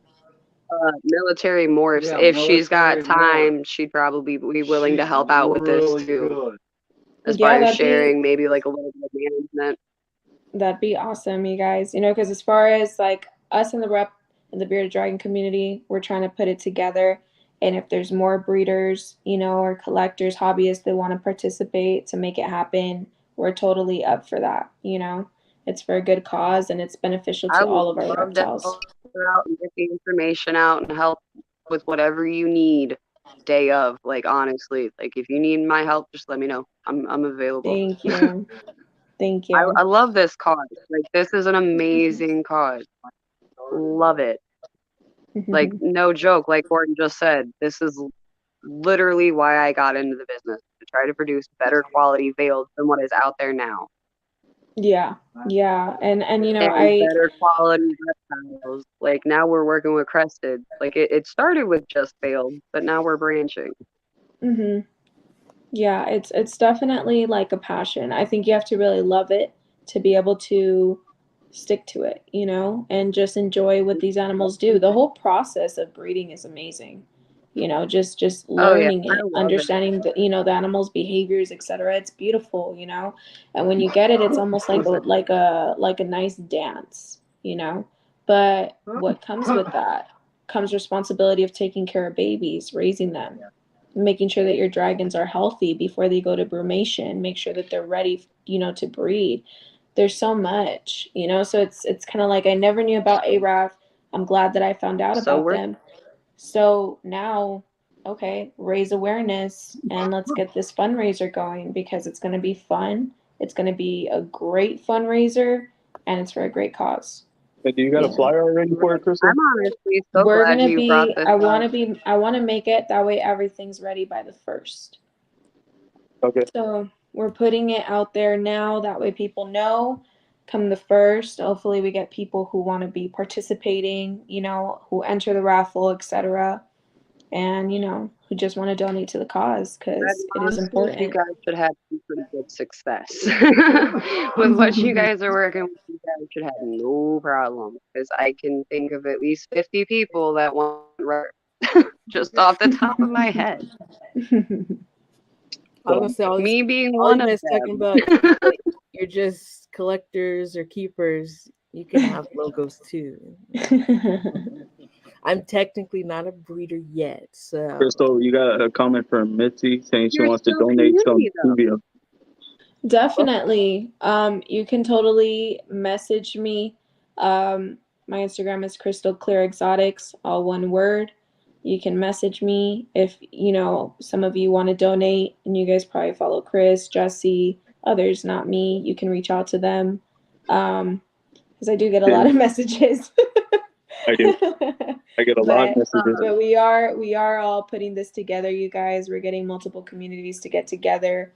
So definitely whatever you guys want to participate with or do your part on, we appreciate it. That's Sulcata, by the way, everyone. If whoever's on the call has to be local. I don't know about shipping out 100-pound Sulcata, but definitely local in SoCal or nearby, i.e., if you know what the Inland Empire is like. We're willing to go as far as mid California. We always love to drive, so it'll be dope. And then any other dragons Southern California. We're neighbors. How close are you to Mission Viejo? I could be as close as you want me to be. Yeah, you guys. The only reason I'm asking is because that's where we always go when we go out to Cali, because that's where my family lives in, is Mission Viejo. I grew up going out there every summer as a kid. Yeah, not a problem. Like, Not a problem of the drive. So. And if you're not following Crystal, Bosa dropped the link in the comments. You can click on her Instagram link there, and it'll send you straight over there. Yeah, you guys, you can click my Instagram. It'll take you straight to our profile. We do have our link tree on our bio that shares the necropsy we just did. It also shares the info of ARAV in that video if you haven't watched it. It's really educational. We did shout out ARAV there, you guys, and we are going to continue doing flyers and more for October 1st, so stay tuned for that. By the way, I don't think we really properly introduced ourselves on what we do here. So why don't we take a minute and do that, right, Chris? No, because everybody started talking about THC and CBD. So they're like thinking about weed. So should we do that? Should we do that? About different cancers. Go ahead, guys. Okay. Casey, start, and then I'll go through Zen, then Jesse, Crystal. All right, go ahead, Casey, start. We are GCG Reptiles. The GCG stands for Gordon Casey Gordon, because my son is involved. Even though he's only 3, he is involved. He has his own chameleon that he helps take care of. He helps take care of the feeder colonies. He's been involved since A1 day 1. Like, very, very involved, very, very picky child when it comes to his chameleon care. And what you we work with? do here is we are a small family breeder. We produce 1 clutch per pair a year on our chameleons to make sure that we are not overbreeding, to make sure that our chameleons are not going through too much stress because they're laying too many fertile eggs. We make sure that we cut down our temps and we cut down our food to make sure that we keep our clutches from anywhere from 20 to 40. The most we've had ever is 60.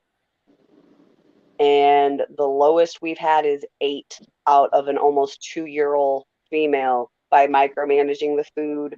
And she had no issues laying whatsoever thanks to us doing that.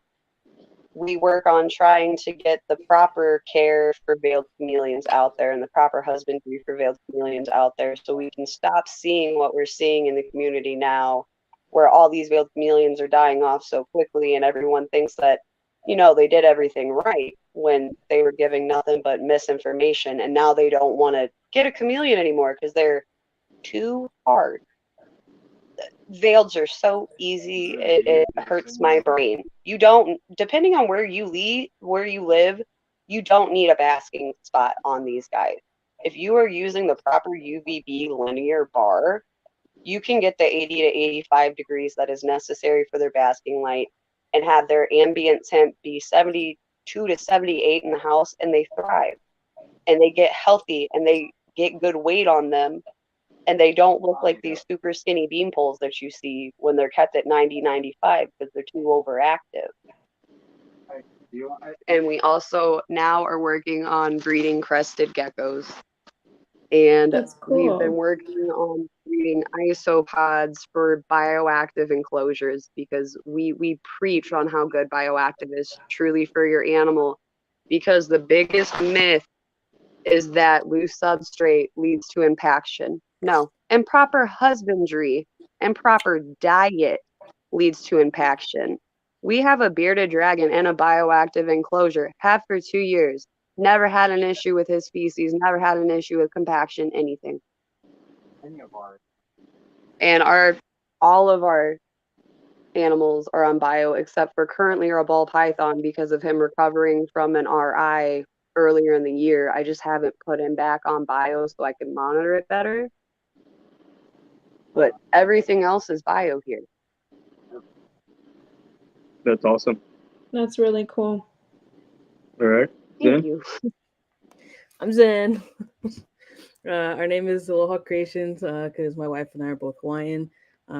Everybody thinks that we live in Hawaii, but we don't. And then it's because like Aloha Creations. But Aloha Reptiles. I'm sorry. That's her logo. It's on Instagram. Go find it. Appreciate. But yeah, you can't have reptiles in Hawaii, so. Right. We were actually supposed to move there too, but thank God we didn't. But yeah, I mean, I've had reptiles my whole life. I got my first dragon when I was like 9. As I mentioned earlier, was missing like a little paw, foot, and then just all growing up, like I remember keeping frogs under my bed, hiding them from my parents when I was a kid. So we've always had animals. My wife too. She's geckos and all that her whole life too. But for our daughter's first birthday, we took her to a reptile rescue, and she fell in love with the tegu. And I was like, yeah, let's get back into it. So then we got back into it, and our first thing out was the Savannah monitor, and then discovered that they need 8-foot enclosures. So we have an 8-foot enclosure in my living room. So that's great. And then spent like $2,000 building it. And so after that, I was like, yeah, let's do this more. So then we rescued our dragon from a college student. She couldn't afford to take care of him anymore. So then built another enclosure. And then I won my corn snake. And that was my first little introduction to snakes. And we discovered that he's just too small for my baby. She'll be 2 on the 26th of this month. So she's very in it. Like, she begs for the animals to get out. She will walk around like patting her chest. She's like, let them out, dude. Let's go. And like, even when we pull the snakes out, like, she puts her head down, like, put it around me. So the corn snake was just too much. And then luckily Daniel over at Diabolical sent us our first ball python. And that's been great because it's something that she can handle and is comfortable. Like, she literally walks through the house with her on her neck like that. They're besties. She sits there and she like taps on her enclosure. She's like, where you at? So it's been awesome. And then just recently, a few weeks ago, we got another rescue, another ball python, classic, super classics. And she's been awesome too. She's super sweet. And it's crazy because the lady was like, oh yeah, she's super scary. Like, she distracted me last night. She's scary, blah, blah. I even had to go in this lady's house and like get her out of the tank myself. So it was intense, and I was like, okay, but she's super sweet. Like, I have no idea what she's talking about. And same thing, she'll come out of her hide, like literally, we go out there when the lights are off and everything. She'll come out of her hide. You like just tap the corner of the tank, and she comes slithering out. She's looking at us like she's like a dog, literally. And I'm like, I don't know what you're talking about. Where's she scary? Where is she mean? She's super sweet. So luckily, we've been blessed with 2 little sweet babies because my little baby is awesome. in it to win it. I mean. That's so cool. I have a question. Was that lady in like Fontana or something? No, we drove all the way out to Fullerton. Oh, okay, got So it. for those I of you gotta guys go who pick know, one. it's like an hour I have drive. to go pick up one in Fontana. I'll show you one last. Hey, when you say tap on the glass, I think of Finding Nemo, the starfish on the glass, so he's all. Luckily, Yeah. it's like a very soft, but yeah, that's her Teki that she fell in love with. She's 1 year old right there, fearless. And then That's so cute. her dragon, she's super cool with. That's awesome. She like literally with all the animals. There you go, Zen. So she's the boss. She makes all the rules, and I listen to her. So my wife said no more snakes, but the boss said more snakes. So Right. That's but awesome. and the last part, the logos, I got into that. I used to do a lot of logos for free, and then a lot of you guys yelled at me and said stop doing it for free. So now I don't do it for free. I do it for monies, and then we got into the stickers and started doing stuff that nobody else is doing, like holographic magnets, stuff like that. And here we We're are. working on glow in the dark stuff, but we're working on that. We're getting there. Don't trip. That's so cool. That's me. And I hate being on live. Thank you. I'm glad you're here, Zen. I'm glad you're here. In here to say good night to y'all. Where'd you go? What, you're going to sleep? Good night. Gee, All right, go ahead, Jess. can you say good the night? baby's Oh, going the to sleep. baby. Now you're acting shy, like you don't even know who Uncle Chris is. Whatever, you goofball.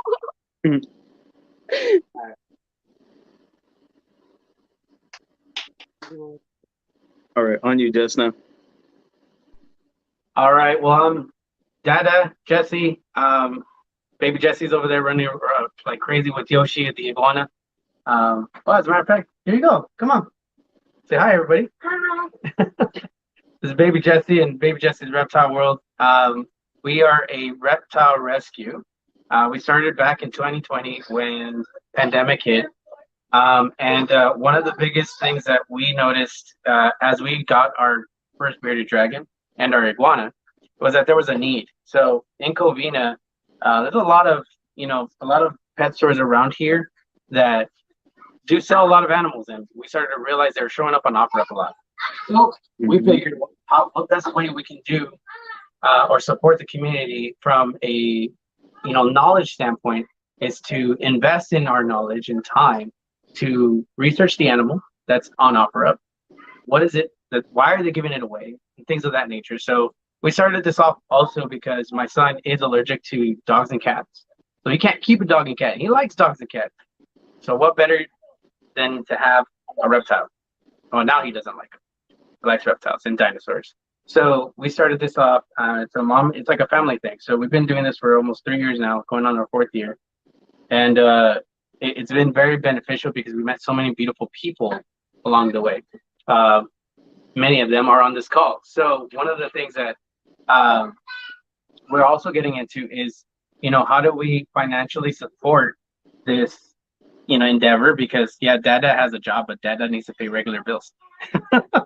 So how do we do that? So we started to research and invest in potentially breeding bearded dragons, and we got our first success, right, with bearded dragons. So they came out beautifully. They were from Charmander and Kurt, and one of them was a translucent, and one was a normal hypo, and they came out beautifully. So we got super excited. The experience was nothing like we've ever done before, and it's phenomenal. And when you think about reptiles and what they can do for not just for people to unite, right, but also for those who have who suffer from mental illness, right? So depression, anxiety, stress. Just kind of a little background mine. I suffer from depression and anxiety and stress. Back in 2018, we had dark times that I didn't think he was worthy of living anymore. So he tried to commit suicide. And this kind of started for me as well as something therapeutic, something that I can do to support my mental health, because it is definitely something that we all need to talk about.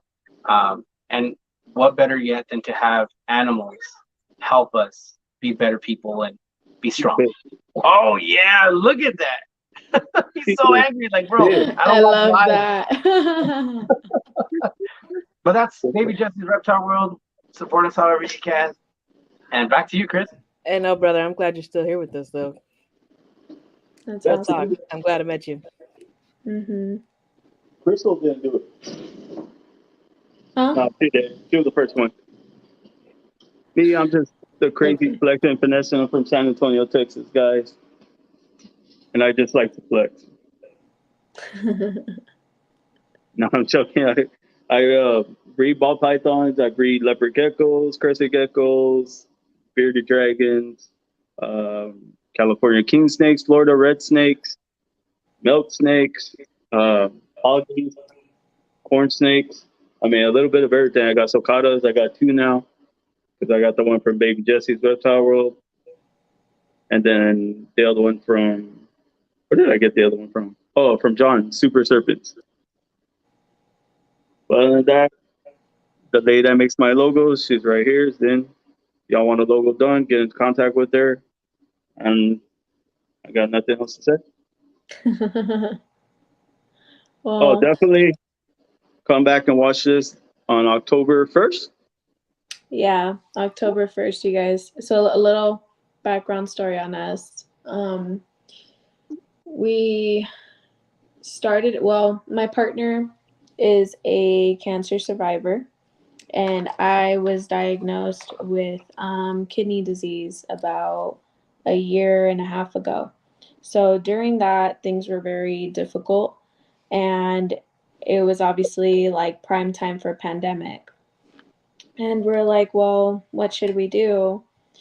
I always enjoyed animals. When I was younger, my family had a farm in Arizona, so I was always around animals. Animals have always been a part of my life, as well as my partners. So once the pandemic hit and we saw that like businesses were shutting down, and stuff like that, is when we got the bright idea to open ours up, and basically be breeders, and do what we enjoy. Everything was self-taught. It was a journey. Now, in less than a year, we've been into this for like the past 3 years or 4 years, but finally we actually went full force with it. And I am a breeder. We specialize with bearded dragons, but we also are licensed importers and exporters. So I do import for a lot of big name breeders in China, Spain, Germany, which was another blessing that we got. So it's been a lot of blessings with our business, a lot of growth, a lot of positivity, and a lot of support, from other fellow breeders, great people in the community, and it's been awesome. I mean, it's a lot of work, but we wouldn't want it any other way. So that's how we realized we were happy with what we were doing. When everything kind of falls into place the way it should, and you never knew that it would, you're at the right place, right time. I love that. I really do. Yeah. That's awesome. That's all that is. Really do that too. And I'm gonna add on to Crystal, like, because I know like a lot of people have been having problems with FedEx and like UPS. So I'm trying to start up some kind of like business where I shoot and deliver animals carefully and safely. Mm-hmm. Trying to like hotshot, I guess, going across. And I was actually talking to somebody about this recently, Chris. The sugar glider breeders had issues with UPS and FedEx so much that they got together and created like their own driving system where there are people that are set up, they get paid so much for shipping, and then they drive the animal to you. There are so many people in the reptile community, we could totally pull that off. yeah, I know, and that's why I want We to should start it, because create our own system. not only would I That's do a great Texas, I want to go everywhere. I want to see everything, so that's why I want to go. And like, I guess they're called hot shots. So I would send them from Texas and deliver the animals across the states, to like Ohio or California or Mm-hmm. Florida or wherever. Me and Jesse will carpool. Rescues actually do that too. So Mm-hmm. that's why I've been looking into it. And Levi here, FTL Reptiles, just jumped on as we're about to end, bro. Hey, I had to make an appearance, bro. That was my bad. The kids, I had a recruiter call me, and then my daughter's new school called us and was like, "Hey, come tour the place." And I was like, okay. Well, we were doing our really- introductions last, so we need to know what about you, what you got. What I got, like what I keep? Yeah, what you keep, breed, Ooh, I hope y'all got time. So I'm FTL Reptiles, co-host for this guy. Oh man, I guess so. I just moved this guy into the reptile room. So I keep an African fat tail as a pet. I keep a chubby frog as a pet. I breed my own rats, only Norwegian. Eventually going to move into ASF. I keep ball pythons. I keep boas. I keep a variety of colubrids. I've got Texas rat snakes. I've got corn snakes. I've got king snakes. I keep a single carpet python. I'm 50-50 between keeping it as a pet versus turning it into a breeder. I have a gopher snake. A reticulated python, my favorite overall, my pet. I have a leopard gecko too. I think that's all of them. You start losing. I don't talk about it enough. I start losing track of what I keep, even though I look at them every day. That's awesome. Well, you missed everything. So October 1st, we're coming back on, and we're going to do a fundraiser for Crystal. And Jess is going to be here. And I think pretty much the same people are going to be here. It's going to be fun. I'll clear my calendar for that one. Is this you Yeah. roping me into another live? Yeah. Well, I want to thank you, Chris. And my cat just came in, so she's trying to take the attention away. But I want to thank you guys for having me on here. I do have to kind of check on some of the dragons. No, you're But good. I thank you for, your time. And yeah, this is definitely going to be a great fundraiser, great cause. So I'm glad we can all be working together for that. Yeah. I just Alright, thought about guys. this. So I already have your logo for the women's live. Chris, I need one of your million. Yeah, I got hers. I'll send it to you after this. I have it. Oh. Just said. Oh. All right, you guys. Well, thank you. Have a good night. Good night, Casey. Yeah, Chris, This I is just the need bearded whatever dragon logo that I you was would like to talking use. about Oh, earlier that's the one? I thought you were that they saying good night. suspect has cancer. No, I was saying good night to Crystal. Oh. This is the bearded dragon that I was talking about earlier that randomly dropped weight and won't put it back on properly, that they're suspecting has cancer. He's lost so much weight, but you can see it's kind of hard because of the lighting, but where the light is reflecting right now and those two large spots on his back, those are his tumors. That's how big they are on him. They're like the size of a pencil eraser almost, and they still can't do a biopsy yet. But it doesn't slow him But down. he's still eating. He's still going to the bathroom normal, and he still acts fine. He's just sleepy because he's normally in bed by now. And it's a translucent? Leatherback. Leatherback. I said it wrong earlier and forgot to correct myself. But when I got him, he literally fit on my thumb. Yeah. And he was a return already because of being bit by a larger bearded dragon.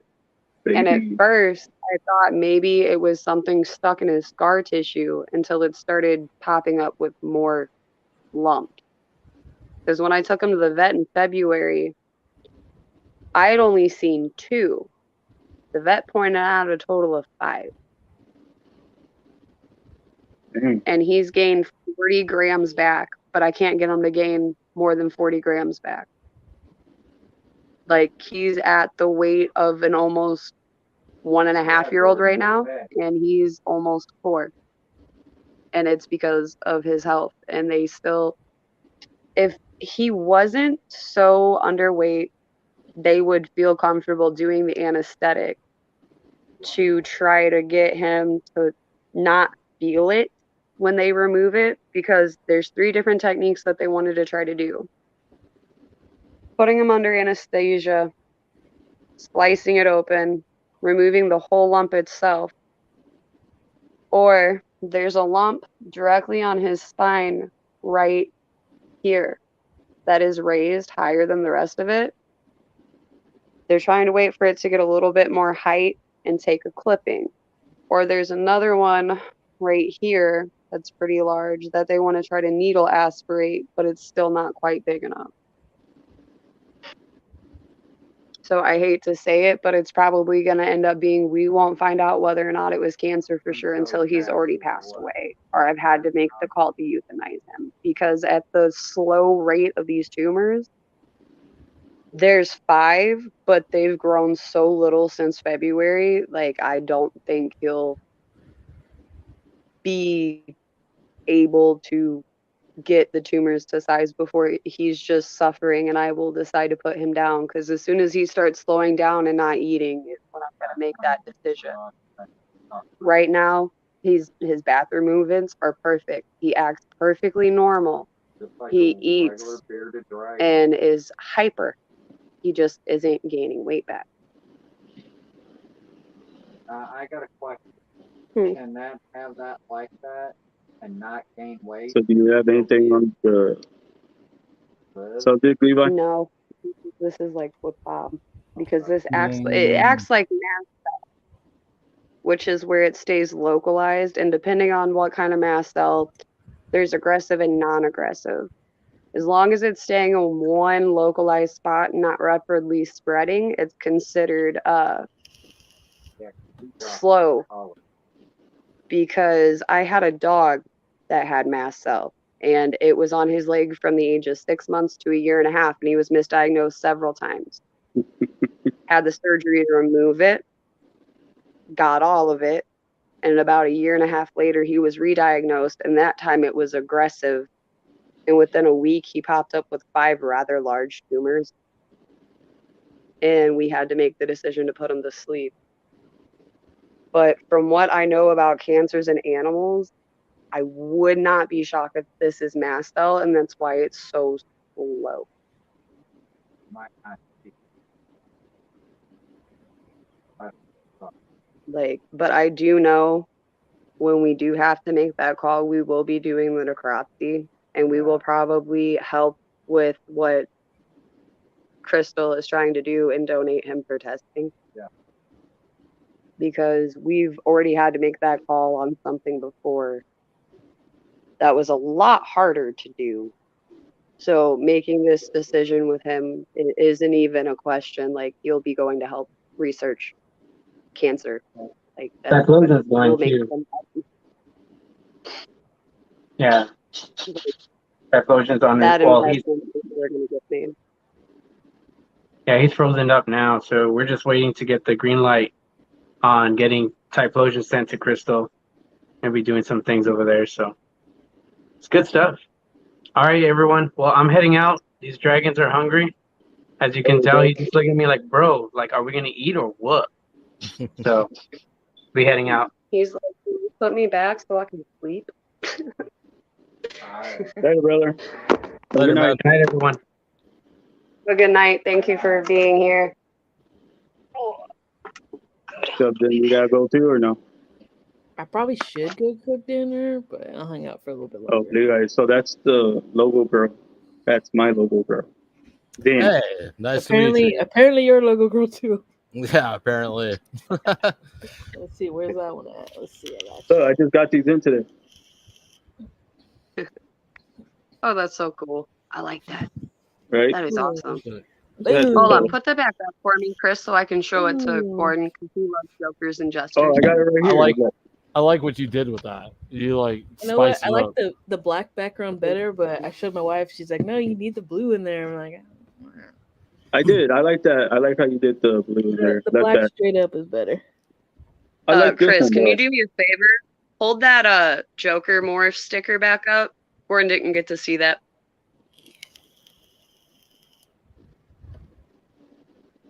Oh, hell yeah. Yeah.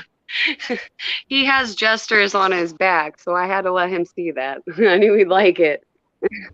Yeah, they're Chris, from I just did your London. your long lost cousins today.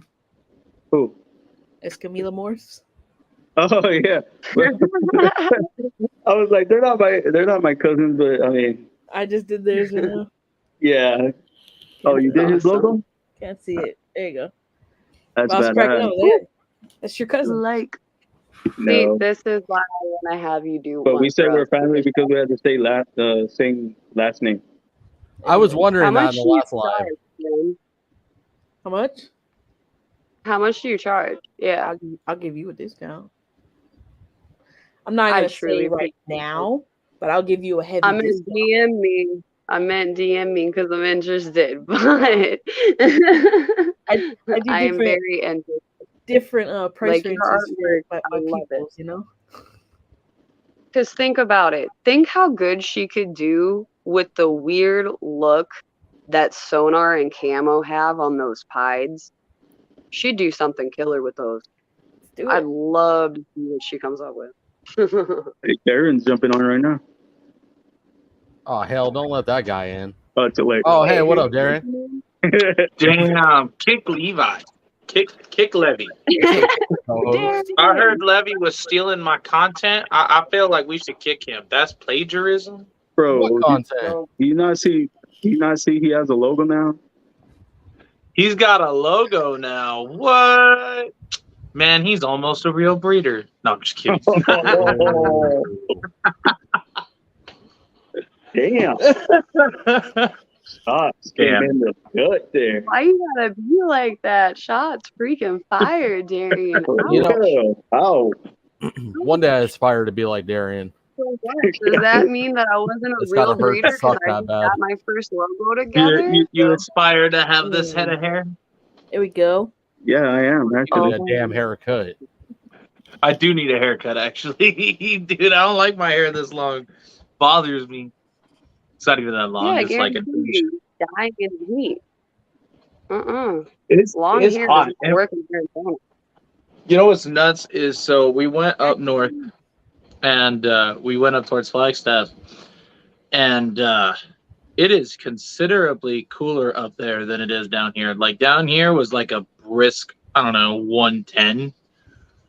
And then up there was like 78. And I was like, this is a big dramatic change. Like, Almost like there's 3,000 what feet of you're difference or saying- something. I know, for real. Right. So what you're saying is it's basically like Saudi Arabia and Yemen, where y'all are, it's hot as heck. But where you'd find the veiled chameleons, it's nice and chill. Up in the highlands, it's nice and comfortable. You guys just get screwed in the lower, below sea level area. No, basically. Like, it's hot as hell over here. Oh, fucking And then up Oh, there you it's ain't like, gotta tell me. It made me puke. I already know. I I'm done not warned smart. you. I warned you. I don't know how many times. Oh, we're used to it. It's we're not used that to it, yeah. bad. I thought it was Everybody gonna be says that. fine. I didn't realize the heat was gonna hit me like that. It normally I doesn't. told Like that's you. the first time it's ever hit me. Phoenix has Callie a didn't even different do that. kind of heat. It's a dry heat. Damn Skippy it is. It's not hot Damn in Skippy it is. Phoenix. Y'all are just over exaggerating. Stop it. Oh, shut up, Texas were boy. you still coming out here or what?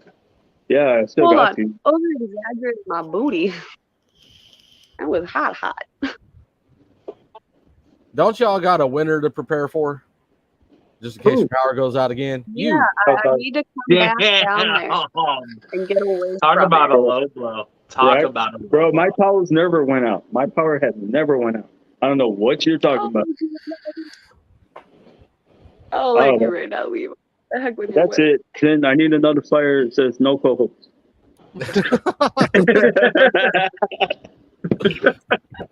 Chris, I hate the camera co-host too much. ever. I'm sorry. I think you're stuck with Levi. You didn't see my new I wouldn't call it a logo, I guess, but I gotta print them and That was start putting funny. them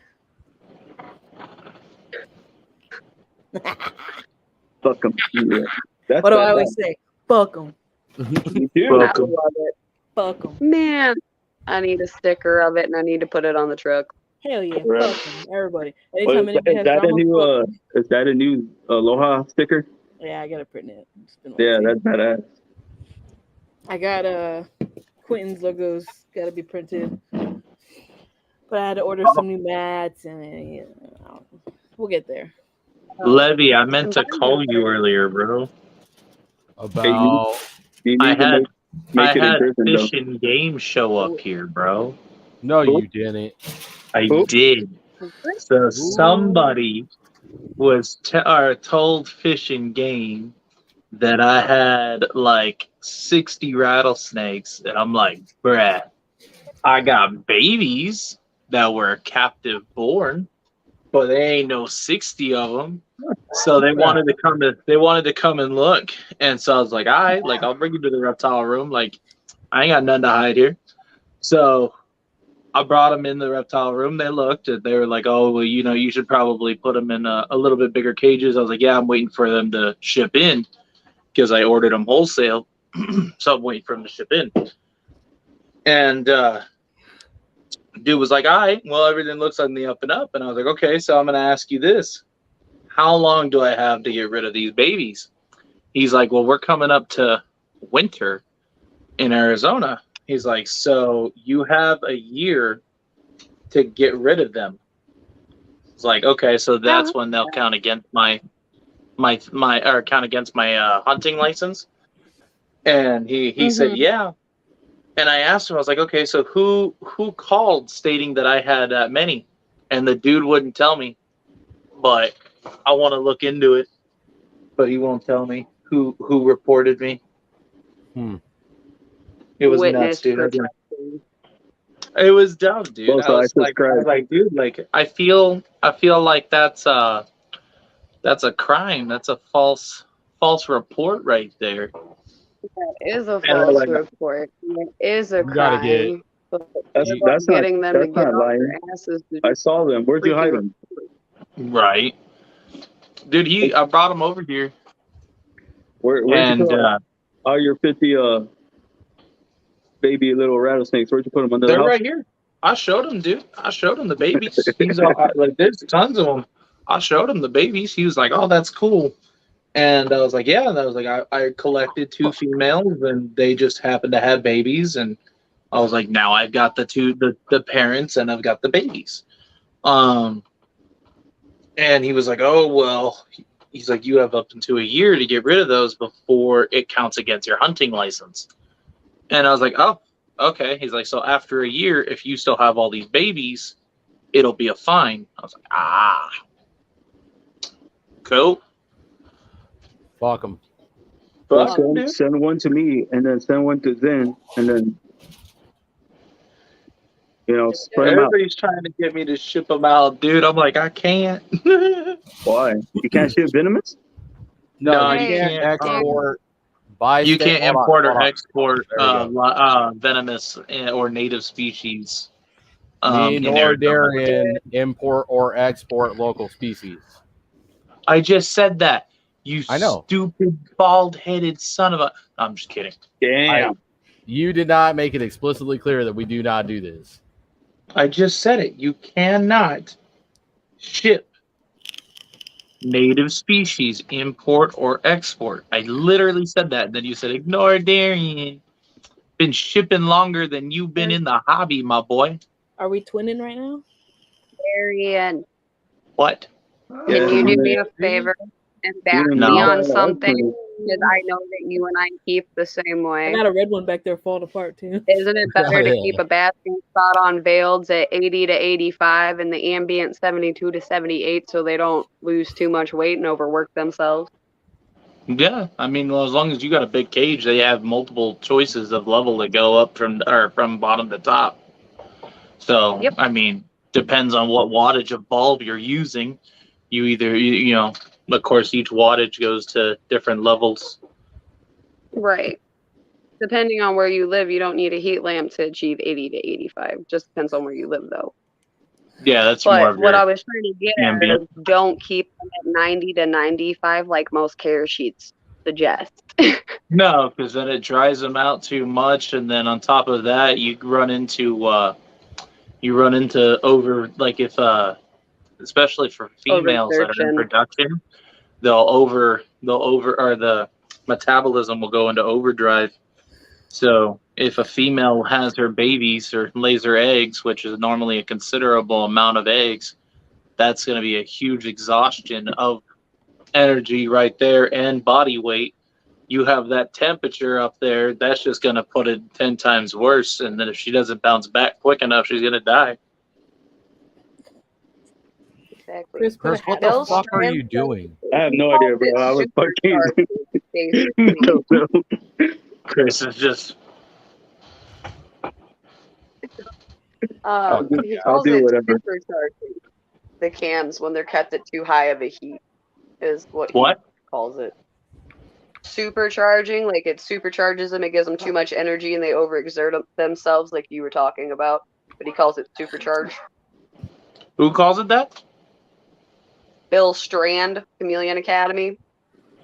Bill Strand Commission. Oh, I've talked to him once or twice. He's alright, dude. There's an actual person called L. Strand Comedian Academy. Bill Strand, he runs Chameleon Academy. Okay. Yeah, he's an older gentleman. He actually went to, or he was actually invited to go to Repticon or Animal Con, whatever it was, that was held by Brian Barczyk. Yeah, he went down for it too. Yeah. He went down. He did. I love his Saturday morning talk. Like, so informational every time. So I'm Just gonna drop sucks that this it's now, guys. I don't like getting up early. Y'all gonna be What'd the you first say, to know.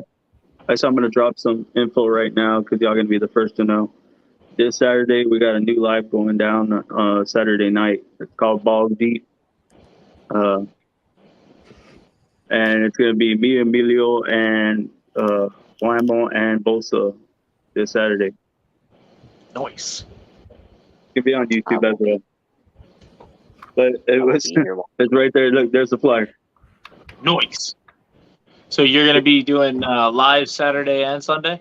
No, it's gonna be like every other Saturday. Sunday, yes. Sunday is normal, but Saturday is every other Saturday. But it's like a late night one because. Why the fuck does this flyer say every Saturday then? Oh, well, I know. That's what I told them. It says every Saturday, but I was like, well, when we do the live, we'll just tell them every other Saturday. See what I got to put up with? You. That's what Emilio was like. I can't do every Saturday. I can't commit. Well, you should have told me that before I got her to make the flyer. It's okay. Levy dude was the one that set up our Tuesday and Friday interviews, and then he hasn't shown up for the past 16 of them. You haven't told me it. Oh my! Don't even start with me. Last minute. Hey, Bro, I got text him. I'm like, hey, we got people. Guy. Are you jumping on or nah? He's like, nah. I'm gonna play Fortnite. Me one day before the fucking live, guy. That's what it was set up.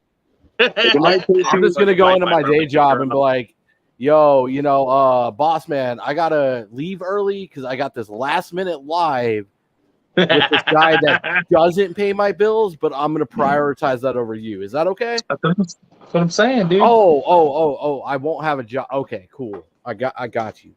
I'm hearing a lot of complaining right now is what I'm hearing. You want I'll run it solo. I like doing. It's whatever, Levy. I'll see how it is. I request a baby something from you, Darian, for Levi, and you can have Levi. A baby something for Levi. Did anybody understand what the hell he talking about over here? A baby reptile. What you got? I got tegus. We're negotiating. I'll take a tegu for Levi. Yeah, let's do it. I'm more than Levi? a baby I don't want Levi. Hell no. I know I've been eyeballing those. I wish I had space. Right, those things are awesome. I need one. I do. I really do. I got 8 left, and it's like the best of the best that are left. Bro, believe it or not, there was a guy here. Go ahead, Aaron. I was gonna say it's just super hard not to hold all of these and keep their last 8. But if I do, that'll put me over 50 something tegus.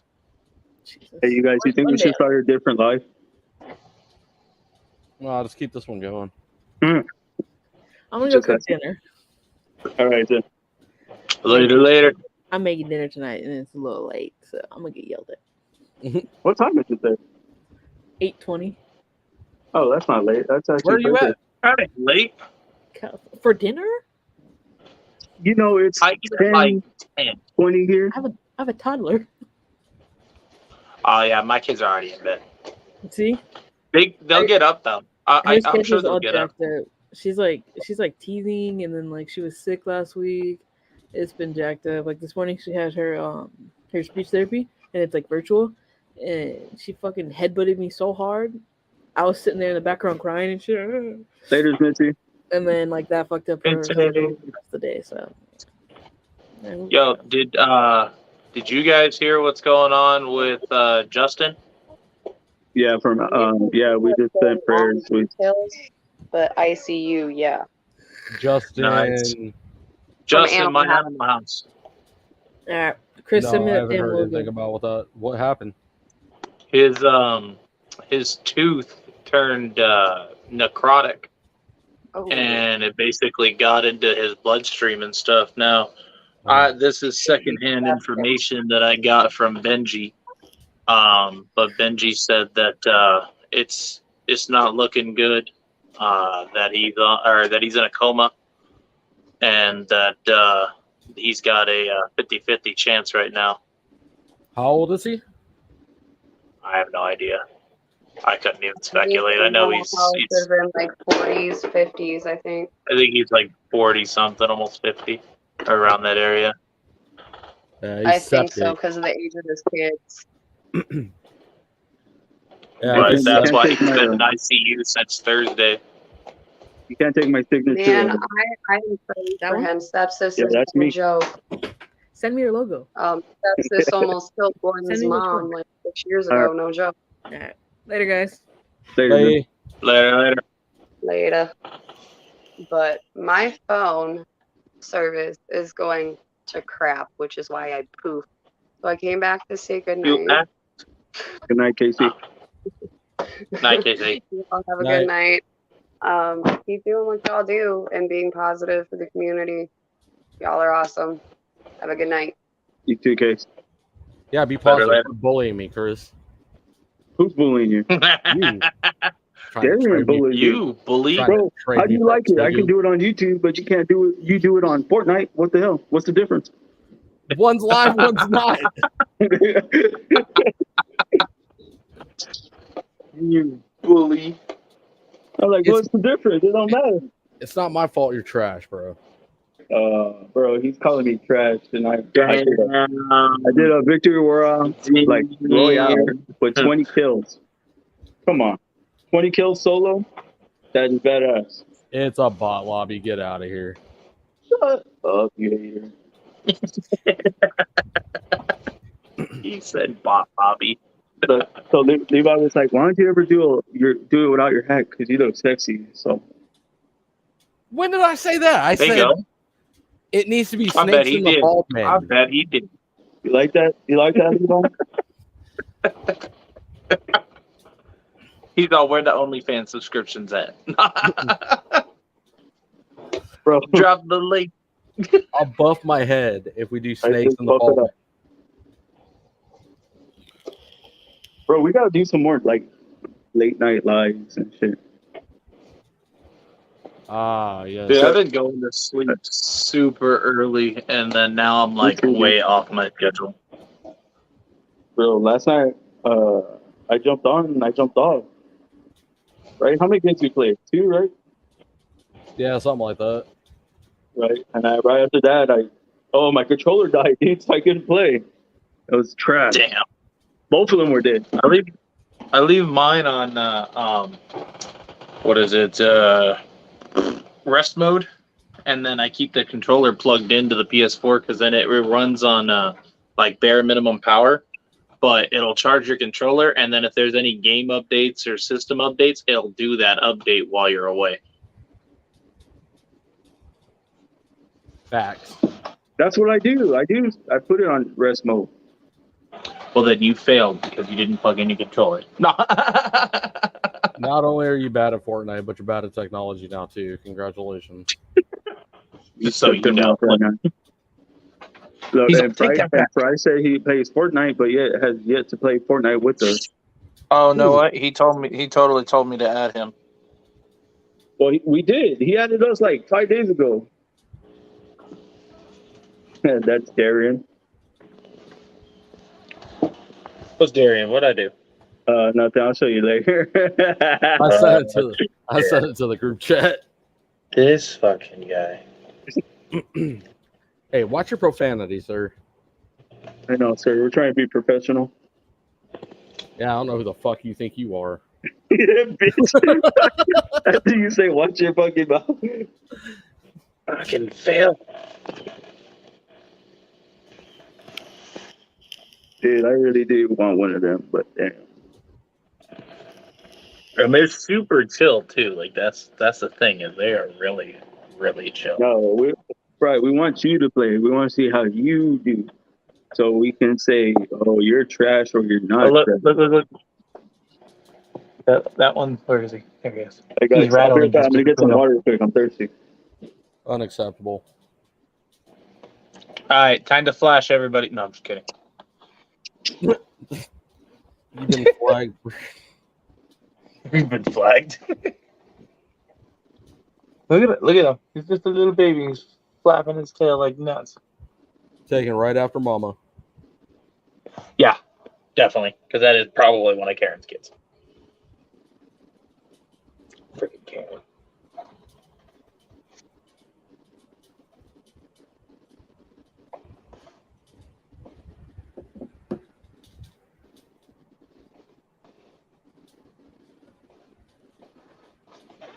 Yeah, but you know what's nuts though is they're so small that you can't hear their rattle.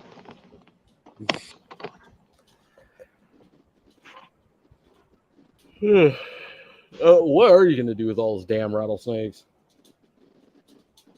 I will be letting them go unless somebody wants them that I believe can take care of them because they are eating. I've gotten most of them to have their first meal. So if somebody comes to me stating that they are local in Arizona and that they want one,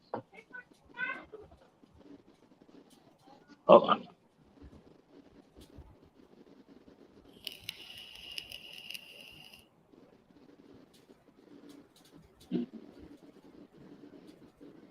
Sorry, Lucian snuck out of his room and I heard him talking to himself. He's like, I've been spotted, and he ran.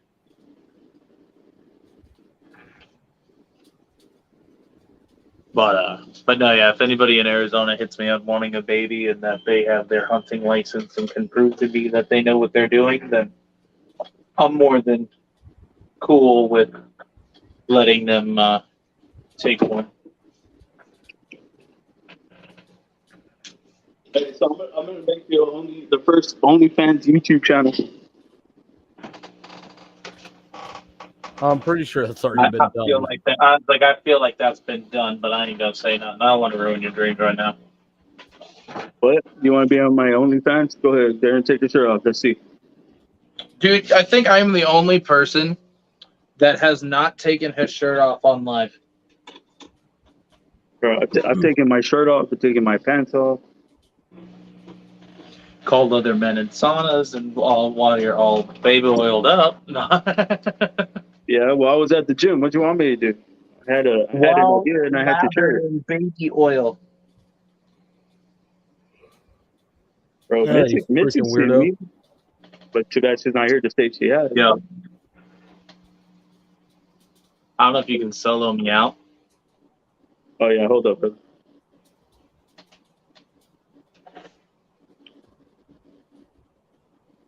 Is that a babe? That's a baby. Now this one's an older baby who is watching my hand right now. Look at that unique tail. Look how much white is on that. Ooh, he tried to bite myself. I was telling Mitzi that you see me on my OnlyFans. Stop, bud. She was my first subscriber. Now this one is a this one's a male. But he has a really cool pattern. I'm going away from the camera. So he's really high contrast too. He is really. Is that the baby from the super high contrast one that we saw that we helped out? Yeah. Yeah. Okay. So guys, I got bad news. What's that? My blood python passed away. What? You killed my blood python. No, I'm just kidding. No, the blood python passed away. It was egg bound. It shot out a slug. Oh no. And it stuck, and then the other egg got stuck, and she died in it with it. But she already had like a respiratory viral infection. I was still Levi when I got it from Brian. So This is one of the super fresh babies. This one hasn't even had its first shed yet. Bro, it looks like he hasn't even eaten either. He looks super tiny. He hasn't. No, this is his. He's just born. He's a baby. Hasn't had his first shed yet. Hasn't. Nothing. He's just a baby. Hasn't had his first food. Hasn't no shed yet. He should be shedding in the next couple days. Bro, that's badass. I like them. They're cute. Look at this tiny little rattle. Like, look. I don't know if you guys can. There you go. Contrast. Ooh, you peed in on my hand. What's up? Tag your ass. You're gonna fly off of there. Nah, be alright. So don't do this at home for people that are watching or rewatching this. I have been bitten multiple times by this exact species of rattlesnake when I was a child. So my body actually has a natural antibody for this venom strain, so I can take these liberties without major repercussions. But for somebody who has never been bit by a rattlesnake or by this specific rattlesnake, it could cost you tens of twenties of thousands of dollars if you were to get bit by this snake and need anti-venom or anti-venom. Because if I remember correctly, each vial of anti-venom is $10,000. Yeah, it's somewhere up there. It's stupid expensive. It's stupid expensive. Like, I don't even think Cobra anti-venom or like Gaboon Viper venom or anti-venom is even anywhere near that. But yet our native species venom, our anti-venom, is up there in price. It is ridiculous how much they charge for anti-venom. What? I'm sorry, I didn't know it was a secret, Missy.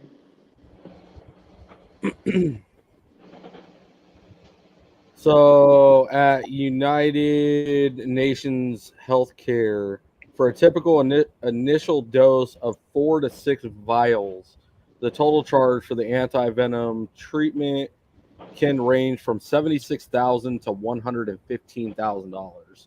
So Nope. That's So you got to think how many vials did it say it was using? 4 to 6, which I want to say is the average for treatment when you get tagged.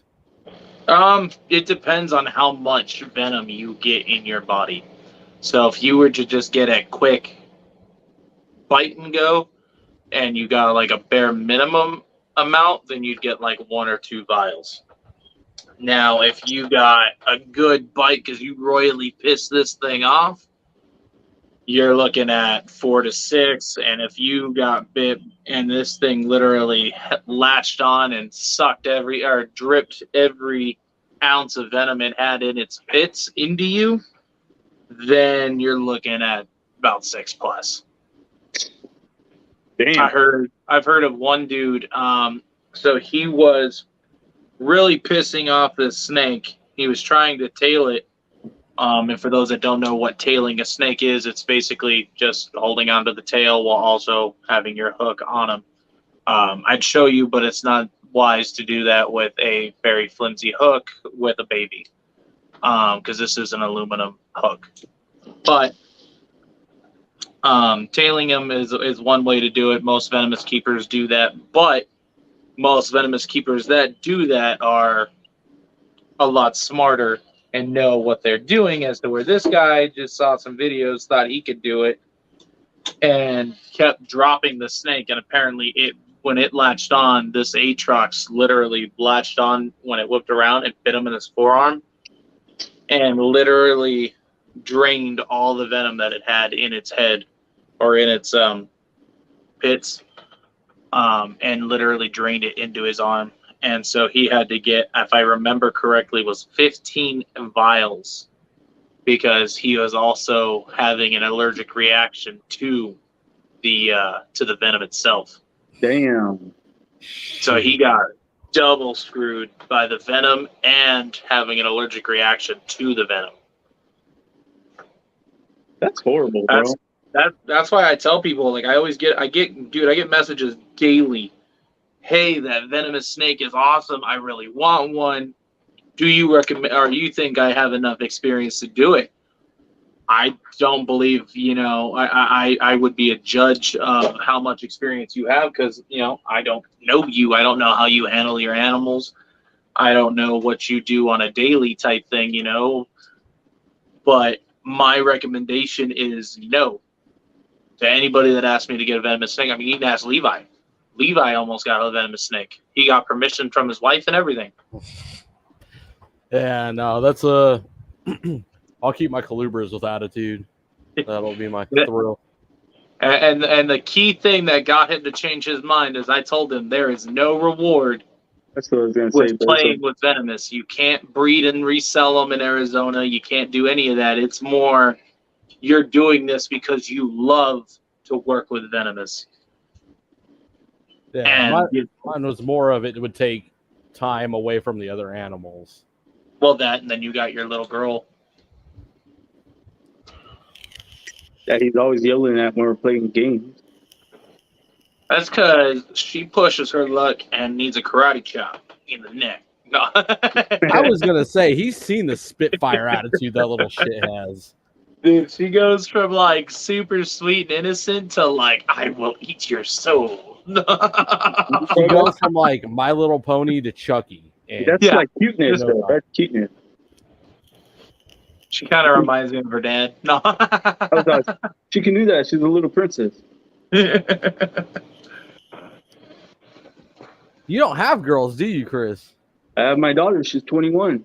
I was about to say, yes, he does. He has his daughter. She's old, dude. Oh yeah, that's right. Okay. She's Yeah, about to she's make like me a she's grandpa as again. old as Drew. Bro, I'm like 26 and I'm gonna be a grandpa. What the fuck? Get the fuck out of here. He said 26. I'm sorry. We playing a game of bullshit today. Right? Shit, I'm allergic to that. Shit. How's it feel to be allergic to yourself? I did. So what's funny is when Jesse was like, baby Jesse was allergic to cats and dogs. I was like, shit, I'm allergic to cats and dogs, but I still have a cat and a fucking dog. I don't understand why you have a cat. I already told you. Cats are disgusting animals. I don't understand why we keep you around, but you know we do. Oh, shit. Bro, I already told Levi why so many times that why do I have a cat?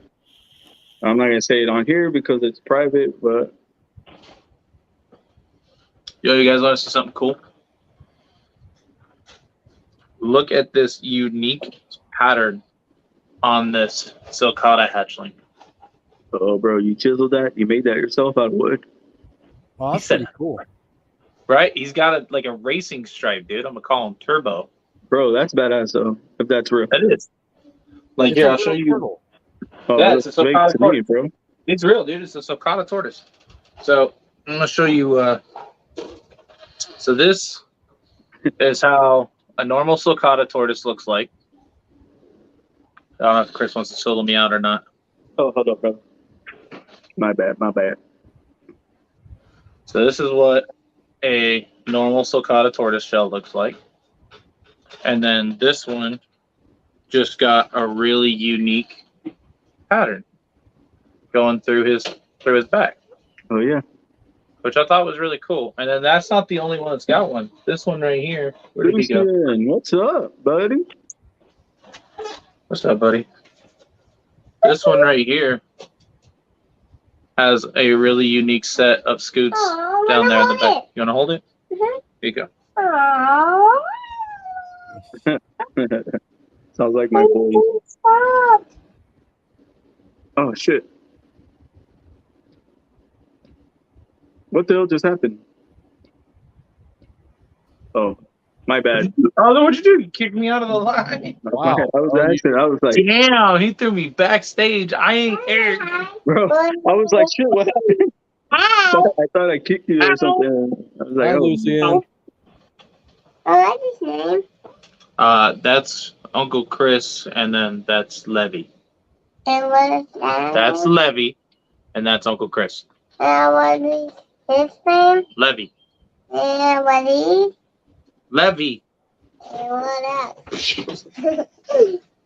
hey. So I asked Bosa to jump on, right? And Bosa was nah, I'm already laid down and I'm in my undies. Right? I said, perfect, jump on. He started laughing, dude. Am I coming in here again? Go that way. Go to bed. Or go to bed. I'm not gonna say anything.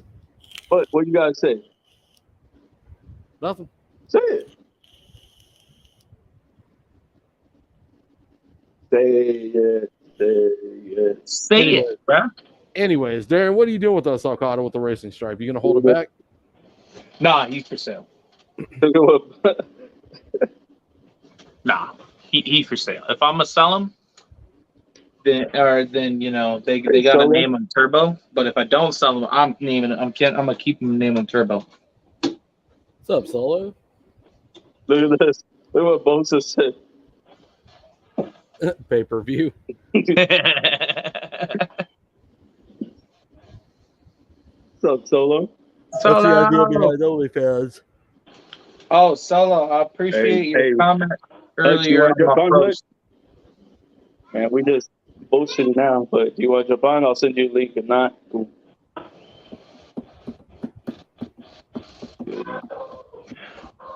Got Hutch in the building. Solo, I appreciate your comment earlier on my post. We just hit our 35,000 views, and we're about to hit our 40,000. Super stoked on that. Fuck Hell yeah. yeah, bro! Congrats. And we broke our 1,000 watch hours, but so I don't know if you got the go to bed. I don't know if you got the new update, but you had to update your stuff, and they said that basically the way they updated it, if your reels are public, you now get that extra those extra watch hours.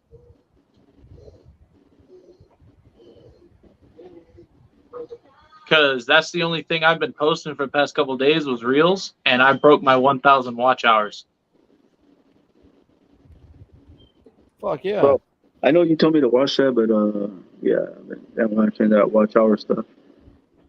If you look on that thing I told you, and right there it says you have views, and then you have your watch hours.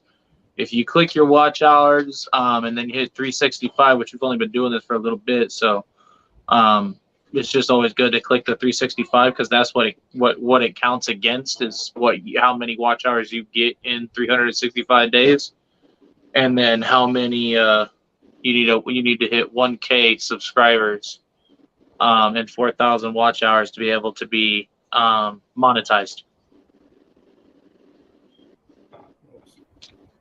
Hey, real quick, Hutch, I hope everything goes well with your son. Yeah, first sent to your son, brother. First sent to you and your family as well.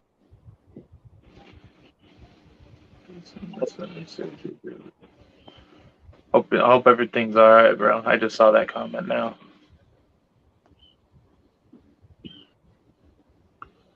Yeah, everybody's having medical problems lately, man. It's insane. Yeah, but it sucks. Hold on, Benji's asking to jump on now. Oh God, not Benji. No, I'm just kidding. No, but what sucks is like when we like try to talk about like kids and well because they're the future of the hobby or anything, we always get like some kind of negativity or I'm sure the little shit would be good. Oh my god. Damn. Yeah, you put a thanks. I'm sure the little shit would be good. Damn. But instead of like the negativity, like what we were talking about yesterday and today, like I wish people would just come together and pick each other up. What negativity do you get with the kids? I don't get negativity, but it's just like because I have kids, you know, and I bring my kids on my life or my niece. There are some some people that have issues with fucking putting kids on your videos and stuff, dude. I've had a couple people say something to me about Lucian being on my videos. They're like, that's private. You shouldn't be doing that. Or like one dude got really butthurt that Lucian walks around with no shirt on. And I'm like, dude, he's a kid. He can walk around with no shirt on. Shit, when I'm not on live, I walk around with no shirt on. My damn house. Of course I'm gonna walk around with no shirt on. But dude got all mad that I let Lucian jump on one of my BS lives with no shirt on. I mean, I get the safety measures behind it and all that, but I mean, people post pictures of their kids and yeah, you know, bro, it's all hard but like with the kids, I make sure it's moderate. Like we got a lot of us in there that'll moderate the shit out of that. Yeah. And that's why I tell them, like, when I do the live or when I ask them if they want their kids to be on it, we do have, like, a lot of moderators in there, and they're positive to the kids. Like, it's just letting the kids be a kid, you know? Like, Simple Scale's son, Keegan. Yep, Keegan. He likes to show off at the crested geckos all the time. We should do a kids live, Chris. Well, I do them. I do them like Sunday mornings. If we do, only because that's when RKA gets Kinsley. Kinsley, yeah. Let's move it over to YouTube. What, the kids live? Yeah. I mean, we could try it. I mean, we could try it this Sunday, but I have to ask Zen to make me a flyer for it. Hey guys. What's up, Benji? What up, Benji? Bro, why you out here looking like Crocodile Dundee? Just praying for my friend. Just praying for my friend tonight. Yeah, I had already told him. Yeah, they basically knew what was going on, but they didn't know like the full extent of it, like you said. I wanted to say, if any of you are friends with Trish, to reach out and just support her, please. Benji, is he septic? Yeah, yeah. And he's here in the States, right? Yeah. I mean, Dude, that's what I'm talking about, Hutch. Hell yeah. Get him on that kid's life this Sunday, bro. Or depending on how he feels after that surgery. I'm going to make a flyer. More than welcome to jump on with this one. Be nice. Just want to remind everybody, because I do this quite often, to brush their teeth. It's very important. Yeah. You'll see me brushing my teeth on here. Wait, you're gonna show us how to brush your teeth? Hey, Barry, Chris, you were just saying, got to worry about. You were saying about the guy who. You were saying about the guy who was getting upset about. You were saying about the guy who was getting upset. The guy got butthurt about Lucian with no shirt on. I've seen that before, like with my sister and her kids. If somebody's been in a situation where they've been exposed to a predator or they've seen a predator operating, you will be you can become hypervigilant. Yeah. And I guess that probably was what that guy was where he was coming from. I can't speak for them. I can only speak for myself. And as a person who has dealt with a predator early on as a child, I don't see a problem with how Lucian just pops in and out of my lives. Did your experience when you were young make you hypervigilant? Yes. Overprotective? Yes and no. Like, let's put it this way. I don't let nobody behind me. Ever. Like, at expos, at anything. Like, if you guys go back in my videos and watch. I'm a bit like that too. Like, back to the wall. Yep. That's exactly how I am in all my videos. Like, right now, there's no room for somebody to get behind me between me and these cages. That's why when I did these lives before these cages were here, and I was doing them against the wall. That's how I am. I don't. Me and my snake cage. I just don't want. I don't like people behind me. I've got a service dog that prevents people from coming up behind me, for that reason. So that's just me though. I don't talk about my childhood trauma stuff before for that. I had a little break yesterday, so that was good, but I didn't get much sleep though because I was watching a 24-hour live. Thanks for asking. Jay, Huge shout out to Jay, dude. Jay sat there and did a 24-hour live to raise money for USARK Florida, and he raised over $6,000 $7,000 They for hit you seven. I inside Florida. predicted it. It was 7. I predicted it. I Was said it over between 7? 5 Yeah. and 10. Oh, I I thought said it was just between 6. 5 I and didn't know 10. it hit 7. Last I heard it was 6,300 and something, so I didn't even know he hit over 7. That's awesome. And he He's had a a lot of man. big people in there. He had the real Tarzan. He had Brassman up in there. He had You, Kevin. me, Yep, Kevin from Chris. Nerd. We were all there. Everybody was there. He had a lot New of people South up in Florida there. came on. Oh, did they really? See, I missed it, dude. I was so busy that I was popping Mhm. in and out when I could. But like, I saw a lot of people jumping in and stuff, and I was just like, I didn't want to jump in and like be that guy. I wanted to save that extra spot for somebody big to jump in, you know? Like me, I jumped on. So what's the next big fundraising idea going to be? Who's going to do something crazy? Somebody said something about him hanging out in a tiger cage. No. We're gonna throw Darian in with Lucy. We are not doing any of that. Yeah, Wait, we're you're doing gonna have what to. now? He's gonna Oh get yeah, a, Billy was on there too. I forgot about that. I was there when Billy was on there. Darian's gonna get a spoon to defend himself, and that's it. Or better yet, we should stick Darian in an enclosure with a javelina. Yeah, see how long he lasted that. We'll do it. I'll set it up. Well, you can lock them in the boot of a car with 2 honey badgers for 24 hours. Fucking guy. And he has to milk them both. Damn, that's fucked up. Damn, that's fucked up. So Jay gets to get in a cage with no animal in it other than like a baby sulcata. But I gotta get in an cage with something that's gonna fuck my day up. That's fucked. You got to milk the honey badgers to get milk for your coffee. This fucking guy. Yep, that's what I did, Mitzi. That's why I did that.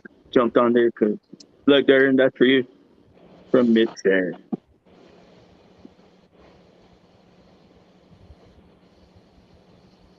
I got accused of milking Yeah, I wombats, should have jumped so- on. I don't know. For some reason, I don't want to say I felt intimidated by it or anything, but like, I just didn't want to. I don't want to take up a spot because I know I'm not a big name or anything, you know, like that. So I didn't want to take up a spot So that. they got a lot of followers, so you should have just jumped on. But I did get in trouble by Instagram by sharing that to like everybody that follows me. I legitimately went through every single conversation that I had that it's like, oh, you have a new follower, say hi or whatever. Dude, like people I've never even talked to that are following me, I sent it to everybody. I sent it out to quite a lot of people. After like the 60th message, it's all due to whatever, and we try to prevent spam and blah blah blah. So it's like you're in timeout for like 5 hours. I'm like, oh, that's cool. They thought you were one of those fuckers from India. That's what it thought, dude. And I don't blame it because I just spammed the shit out of it. Like I was sitting there just copy paste, copy paste, copy paste.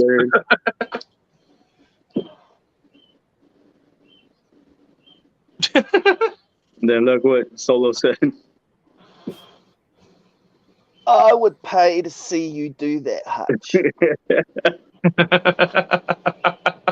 Oh man, that was funny.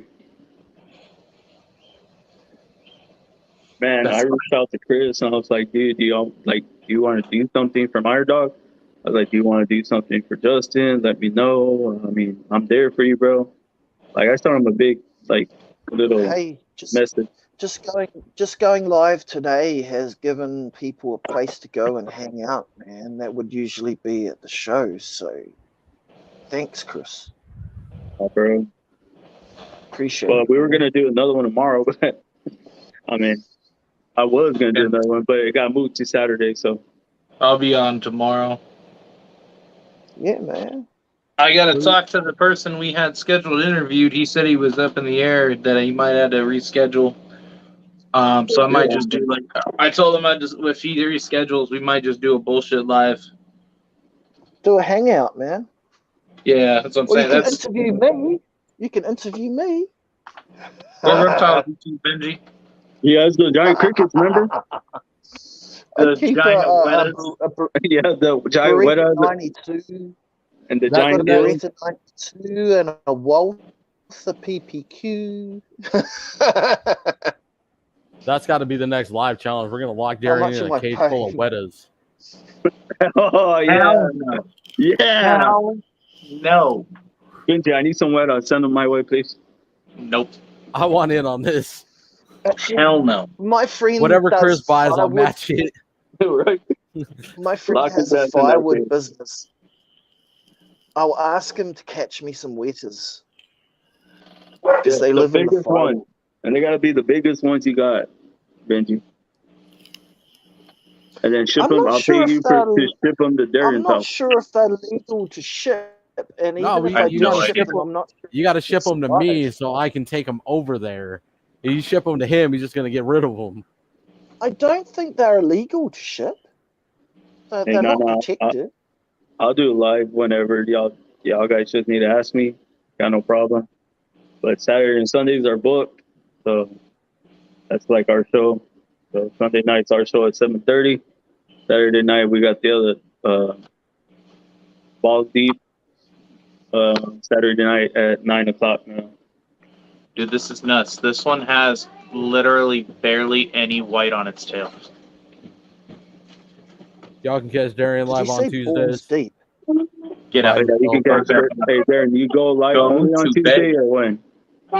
I do Tuesdays and Fridays. So you got Darren live on Tuesday and Friday. I'm thinking about doing a live on Mondays, dude. Just maybe hanging out or I don't know. Yeah, we're doing Balls Deep Tuesdays would be and a Fridays, good and I name. think what I'm gonna do is I think I might do Tuesday, Friday for interviews, and on Wednesdays do a hangout. We could call it for Monday. We can call it Misfit Monday or Misfit Madness. Balls to the wall.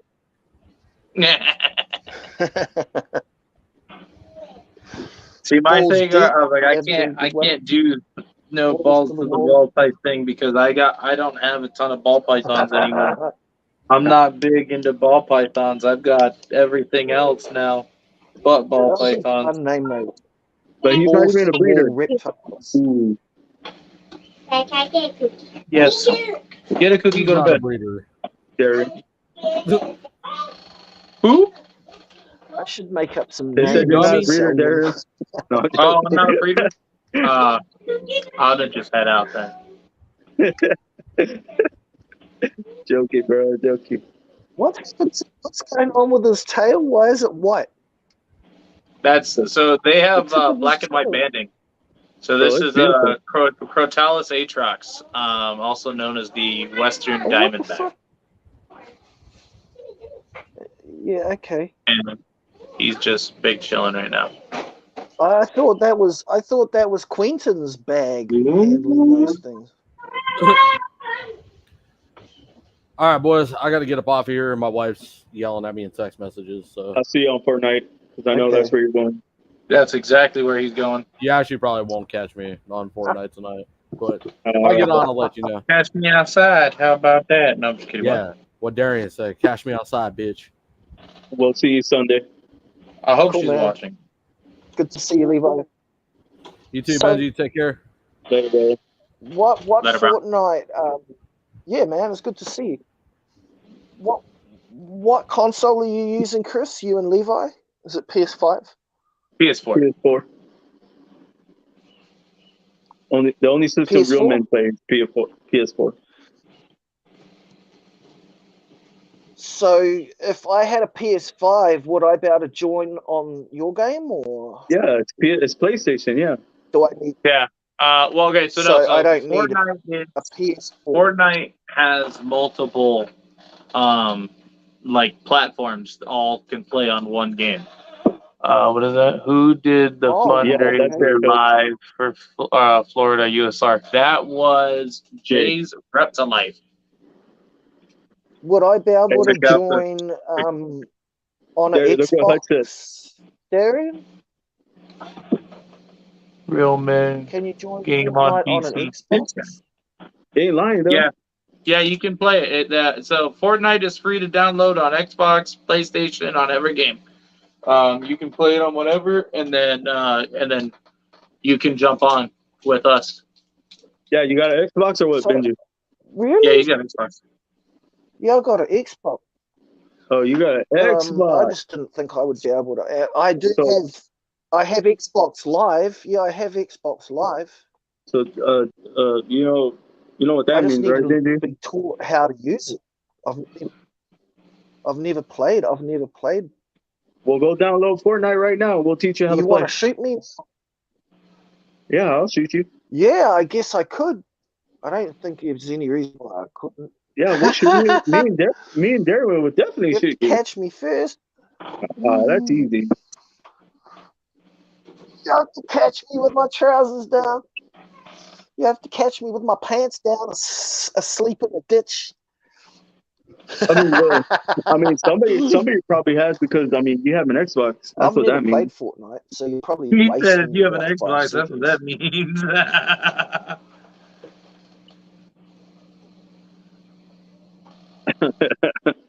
That's probably gonna start a war, It's all right. We all know who's gonna win. right? PlayStation. Oh, duh. Or PC. I mean, the PCs are, but the PC cheat. They have the aimbot on all the I time. suppose. But go download it for real, Benji, so you can play.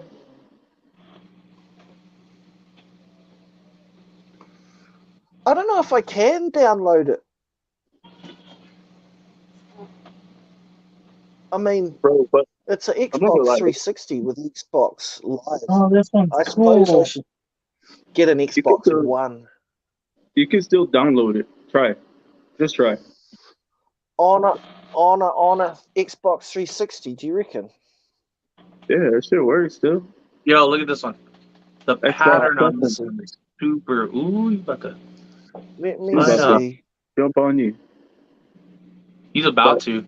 He's Bro. feisty. He's trying to bite me. Exit hold on. YouTube. Okay, I'm exiting YouTube. Dude, dude's feisty. Look at that.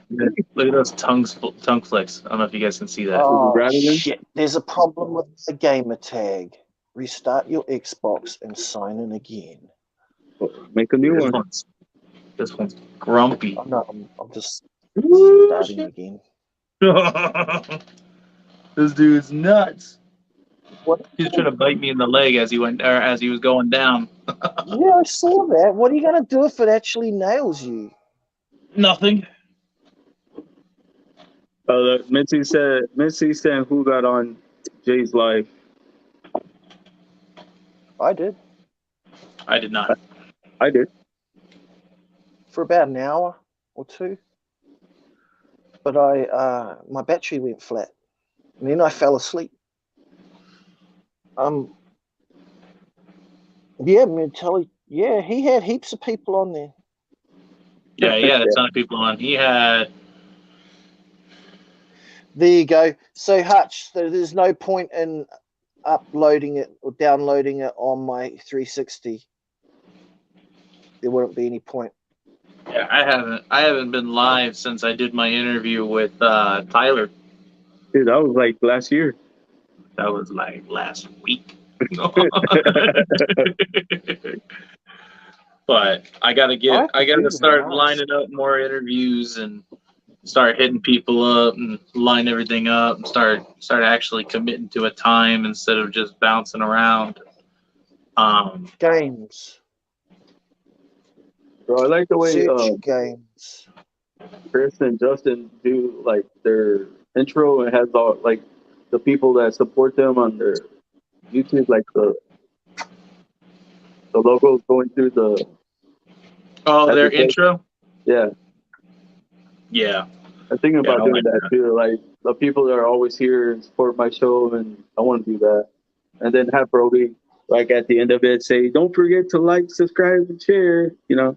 Yeah, I thought about doing that. Because there was a few people that messaged me that want to like they want to sponsor, but they want to like be part of like that video. Because I thought about doing it, I was talking about it on one of my things, as I was gonna do it instead of putting my intro video like I normally do on like my educational videos or like my pre-recorded videos. Yeah.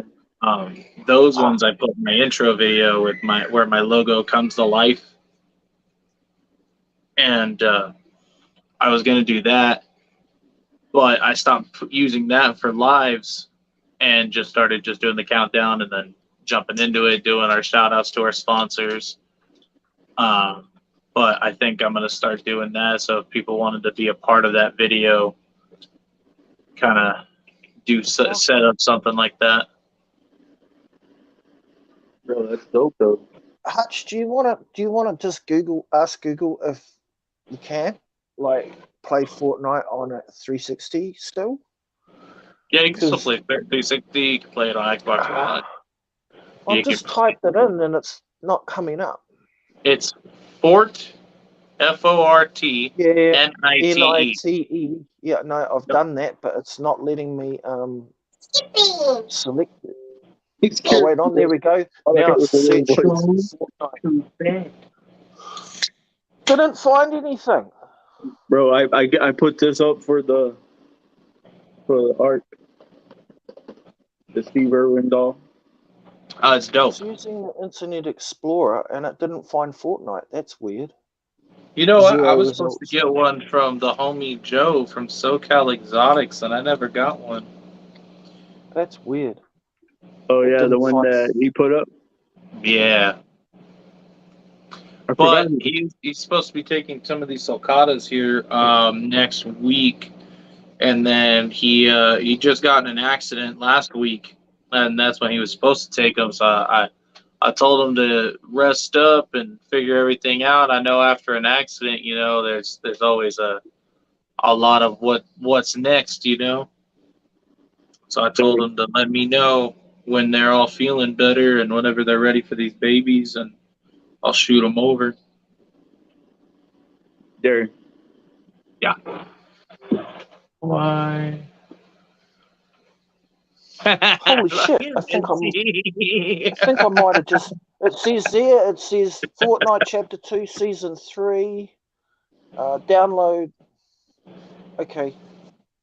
Downloading. Fuck! I might actually learn how to do something.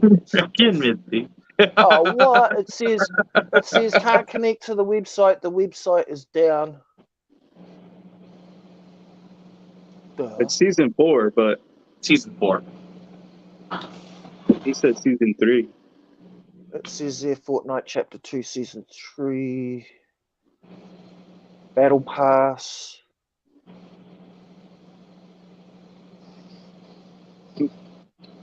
What do you want? Oh man, I need somebody who knows how to do computers to help me. Damn, bro.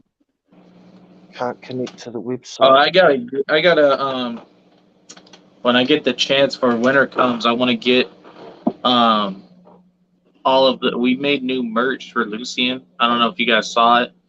We used the logo, or we updated the logo for Aloha, the one that Aloha made for us. Oh, the one with Lucian? Yeah. So we put that right here, and then we did our logo under it, and then on the back, there's the we support the child cancer awareness, because that's this month is all child cancer awareness month. Yep. I thought it was breast cancer awareness too. Well, I mean, it might be. I don't know. All I know October? is that October might be breast cancer awareness. Yeah, October is breast cancer awareness. And in October we wear pink. Yeah, I remember. Yeah, I've seen the shirt. But and then somebody pointed it out to me earlier this month, is the irony, and they tried to be like super like sensitive about it. Okay, 4-3. Like they didn't want to like, you know, upset me or anything, right? But they were all like, the irony that our logo is gold and then, you know, the Lucian, you know, Cancer, and then his birthday is at the end of this month, September Can't even 30th. see it. And that September is Child Cancer Awareness Month, and then on top of that, it's, you know, gold is the color of the ribbon for that represents child cancer awareness. So like there was like, he's like, dude, that was just weird, like a lot of coincidences. I was like, that is weird. Because It's they asked me Fortnite on like, Instagram. is It says Fortnite Fortnite's on Instagram? It says it is. I mean, there might be a page for it. I don't think the game is on it. Well, that's what it says. Oh, you got it. Winter. Cool. I mean, it's there. It's on the screen. It's just that it won't load up. It's been a dip. Rock wants to play Fortnite. He keeps calling me. And now you're solo. There you go. Yeah, that's the one that we put on our new line of shirts. We did a lot of different shirts. So like, if you didn't want Lucian's face on it, like there's one that just says in September we wear gold. And then on the back of it says we support child cancer awareness. And there's a lot of cool designs that I put a lot of time into. So there's one that's like a giant gold heart that is basically like a ribbon. We did one that was a flag. There's quite a few different ones that we did on there to help support child cancer awareness. But I posted them up on my page if you guys haven't seen it.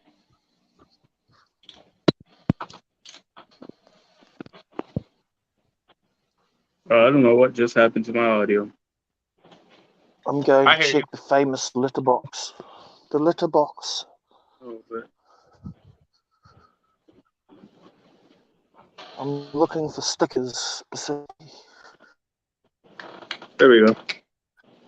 I can hear you. No, it was a speakerphone. Like I guess it turned off or something. What are you using? Computer or your phone?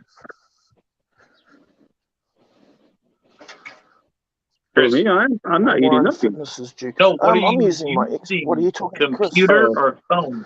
I'm using my phone. Okay, that's so. If you get a phone call while you're doing this, it'll throw off your audio sometimes. So then all you got to do is just click your audio settings, and then just go down the list of them, and it'll fix it for you. That's what I did right now. Yeah. I don't think I've ever had a phone call on a live before. Dude, I've had tons of people blow up my phone. I'll pick it out. I appreciate you, Solo. Did you? Nobody ever rings me up. No, Mitzi, I totally forgot. Yeah? I'll get them out. Mitzi, Because now it's almost midnight. Or yeah, I'll get them today. Because I actually have to get a lot of them out today. My only thing with sending them out is I didn't send them out because of the whatever was going on with the post office. For some reason, so you guys know that big drop box that's actually out front of the post office? Yeah. So I put all of those stickers, the magnets, the keychains, all of that. I put all of those envelopes into that, and then all of a sudden I get one back stating that it was ripped apart and that the contents were lost. And then all of a sudden everybody was telling me that that's how they received theirs. It was in a letter or a letter within a letter, and that the envelope looked like it had been ripped open and that somebody went through it. So that's why I didn't send Mitzi's yet, because she has a lot of stuff. She has our old stuff, our new stuff. So she's got a lot of our stuff because it's been building up, and then I just haven't sent it out because I was worried that if I send it that way, This story sounds familiar. I've got an entire box box at Pogo's that's been growing bigger and bigger for the last 2 years. The longer you delay it, the more shit there's going to be. Yup. You're going to end up needing a box. Yeah, no, I'm still we waiting gotta for send Missy her to send me her address again because I don't have it. So I can send out her sticker. I gotta double check Mitzi's address when I send it out. I'm contemplating just doing FedEx instead of normal mail, doing FedEx tracking. That way I know that it gets to her. You're getting tired, big boy. You need to go and take a nap, Chris. Take a nap. Take a nap. I see you yawning there. I slept till 2. I've been going to sleep Oh, did early, you? but I do gotta go to sleep early today. Mm-hmm. Why, what I are you know. doing in the morning? She got both those stickers like today. Both Well, will be that's the like, thing, Moon. It's so I went there and talked to them, and I was not the only person that had gotten that information. They tried telling me that it was the machine, and then one of the employees said that there was an investigation going on because apparently it wasn't just done to letters, it was done to boxes, it was done to a lot of things. And so people were saying, or the guy was saying that they think somebody that works there oh, Jesse. was going through the mail trying to see if they could find some stuff that they can take, which would make a lot of sense because it didn't look like it was torn apart. It looked like somebody opened it and actually went through the contents of the envelope. And the thing is Destiny didn't just wet the thing and seal it. She actually taped it so that way it wouldn't come off during transit, and you would actually have to like rip it open. So it looks like somebody ripped it open, as if they were trying to just open a piece of mail type thing. So it was nuts. Bro, I told you they stole my keychain out. Did they really? Yeah. All I got is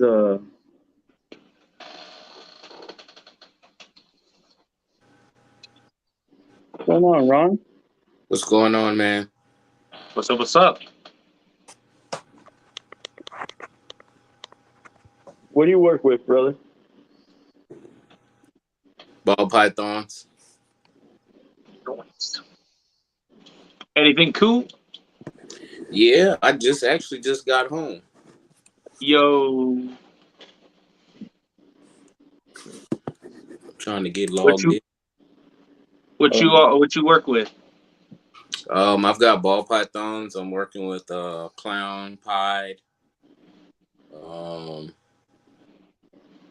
I'll be right back, Darren. You good? I got you. I got a clutch that just hatched out. What was that, Friday? And I got another clutch that's hatching out here. Should be in the next couple of days. Nice. What was the pairing on those? One was bamboo to pied.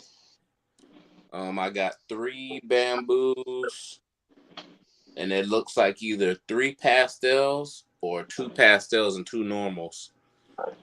And the other pairing was a banana lesser 100% head clown to a Russo. Nice. So you working that the long game on those with the heads. Yeah, I plan on building me a nice little arsenal of pied and clown. There you go. Hey, Ron. How you doing, Ron? What's going on, Benjamin? You know what? Give me a second. Let me get my earpiece. You good.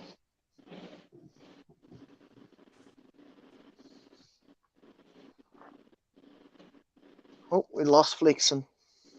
No, he walked off. He said that he had to go do something real quick. I think he had to go to the bathroom. I always like I always struggle with that when I'm on a live. I'm like, do I just leave everybody standing there, or do I take the phone with me to the toilet and just pee and pretend like try and pee on the side of the bowl so no one can hear? Moon, that is a high probability of what probably could have happened. Like I said, I don't know. So with that being said, I don't know if I'm gonna do like a bubble wrap and just send it out a bubble wrap, or if I want to send it out via FedEx. I might just do FedEx so I can get tracking, and then either do like a bubble wrap through FedEx, or do another way, because I want to make sure Mitzi's stuff gets there in one piece, and that everything actually gets there, and it's not like, freaking all destroyed, or somebody rip it open on the way there and take some stuff out of it. Because like I said, she's got all of our old stickers that we no longer have. And then she's got our new stickers, our old magnet, our new magnets. Like, she's got some Rodriguez Reptile history in this one envelope, and that cannot be replaced. And I don't want to send it and then everything just get lost during the shipping. So that's why I haven't sent her stuff out yet, is I just want to make sure that I ship it the right way before. And so that's kind of where we're at. So what I'm thinking I'm going to do is I might just use a box and just like reuse like an Amazon box or something. And don't use an Amazon box. No, I've got it's basically paper you laminate over it that basically makes it look like a white box. Or you can grab a if it fits it ships box from the post office. Yeah, well, no, if I do that, if I'm gonna, I've got a lot of boxes because I create my own shipping boxes, and then I also buy in bulk of shipping boxes from Ship Your Reptiles, because I ship over 500 boxes a year. Ron, if you turn your phone sideways, you'll look like we do. You just put it on its, lay it on its side. Usually, yep, there you go. Bingo. I'll make it even better.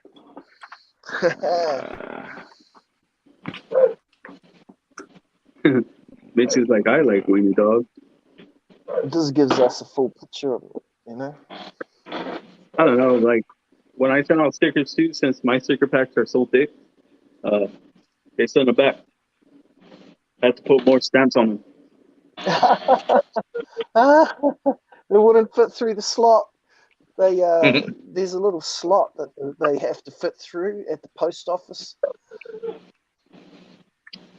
I gotta fly. Yeah, I sent stuff to Fry, and I don't even think Fry's gotten it yet, and I shipped those a while ago.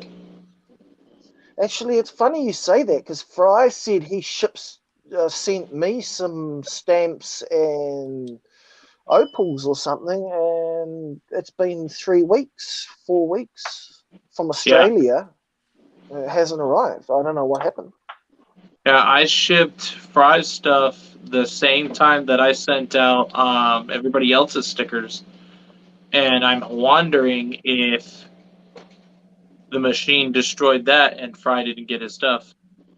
But then I got an email from Teespring, which is my shirt company or my merch company, and they had told me that Fry put in a 5-shirt order that basically shows that is our channel support shirt, which basically has our logo, Lucian's cancer ribbon, and then on the back it has our Facebook, YouTube, Instagram, and then under that it has our sponsors, which is Fry's Critters and Zilla Footwear.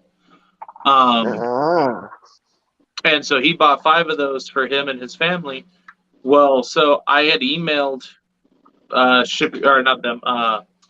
emailed Teespring, and I'm like, hey, he still hasn't gotten his stuff, and people that ordered stuff after he did have gotten theirs already. What's going on? and they were telling me that they're behind on printing and shipping. So they've gotta still catch up, because I guess right now is the season where everybody's getting like shirts and sweaters and stuff like that. So they're behind on getting all of that out, but that it'll get to him soon. But they said once they ship it, it's gonna take a while because Teespring is a U.S. based, and they've got to ship it from here to Australia. Mm-hmm. So it's gonna take they said it's gonna take a few extra weeks after they ship it out, because he paid the normal standard shipping.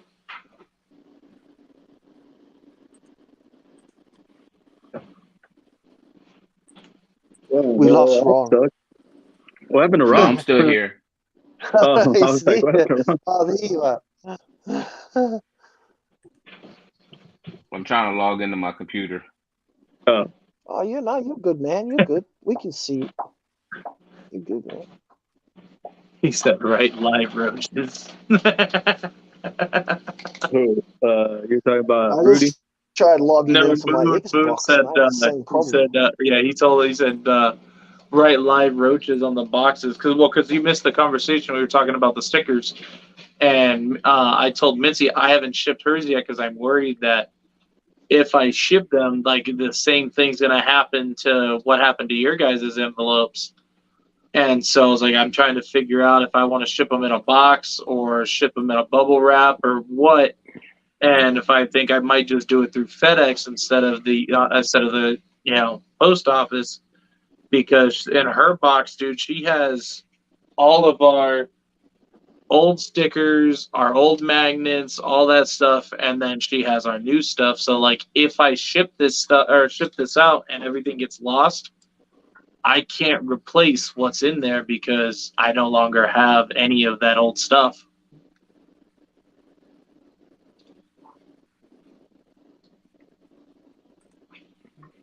I know, dude. You sent me like a bunch of like your old stuff. Dude, yeah, you got my old stuff and my new stuff. But there's like subtle differences. If you look at the magnet that I sent you from this last one, and then the magnet that we sent you way back when, you can see the difference in the graphic.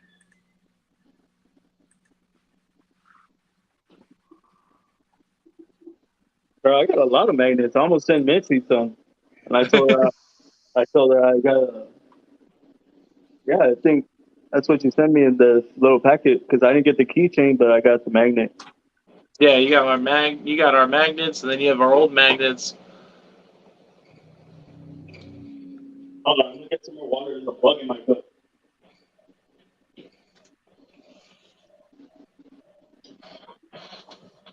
I wonder if Fortnite's a game or an app. It's a game. Because it wouldn't load as a game. Go to bed, or you're not going to school tomorrow.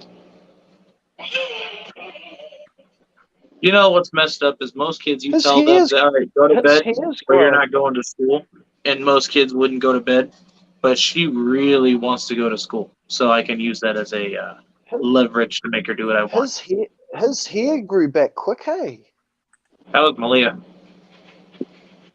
Huh? But yeah, Lucian's hair grew back pretty quick too.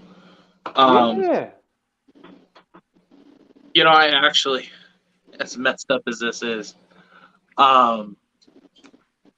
we went to go and do chemo for Lucian, and this lady was like super pissed off that we parked in a spot that she wanted. And I explained to her, she's like, well, why you guys could park over there, blah blah blah, like do this stupid shit. And I was like, this is ridiculous. So then she was like, well, like I had to explain to her that he's getting chemo. Yeah. And that's why, you know, we have to carry him in, because like, you know, we have to park close because we're gonna have to carry him out. A lot of times he doesn't like walking out of there. He feels like shit. And so we park as close as we can. It's not like we're parking in handicap or anything. But we park as close as we can. And this chick lost her mind. She's like, well, he has hair. why? I was like, so does your upper lip, but it doesn't mean shit. Damn, Yeah, check bro. out. Dude, that chick like had no idea what to say to that. Violence. It's like, I choose violence. My wife was all, dude, that like crippled her on that. Like, that is fucked up. What is Bing? I've got something here called Bing. And I'm like, what the fuck is Bing? Bing? I just want to say, if nobody's Yeah, following Ron at maybe 843 it's, Exotics, go give him a follow on Instagram. I think it's a search engine. Yeah, it is. Okay. So what happened? Then I'm not so stupid then, that's good. What happened, Biggie? What happened? I'm just trying to figure out how to download this Fortnite onto my Xbox, and it's being a real dick. Well, I just got a good text message. My other clutch is hatching, and 2 bells popped out of the 8 eggs. Nice.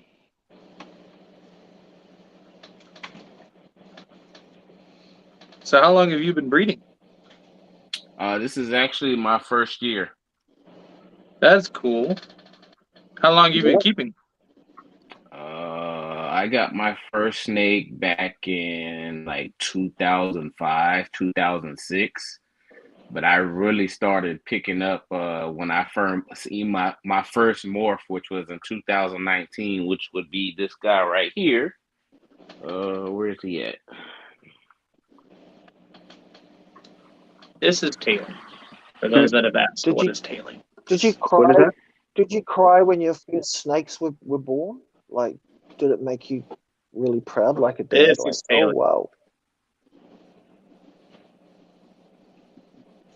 This dude Who is was it just that had big their chub.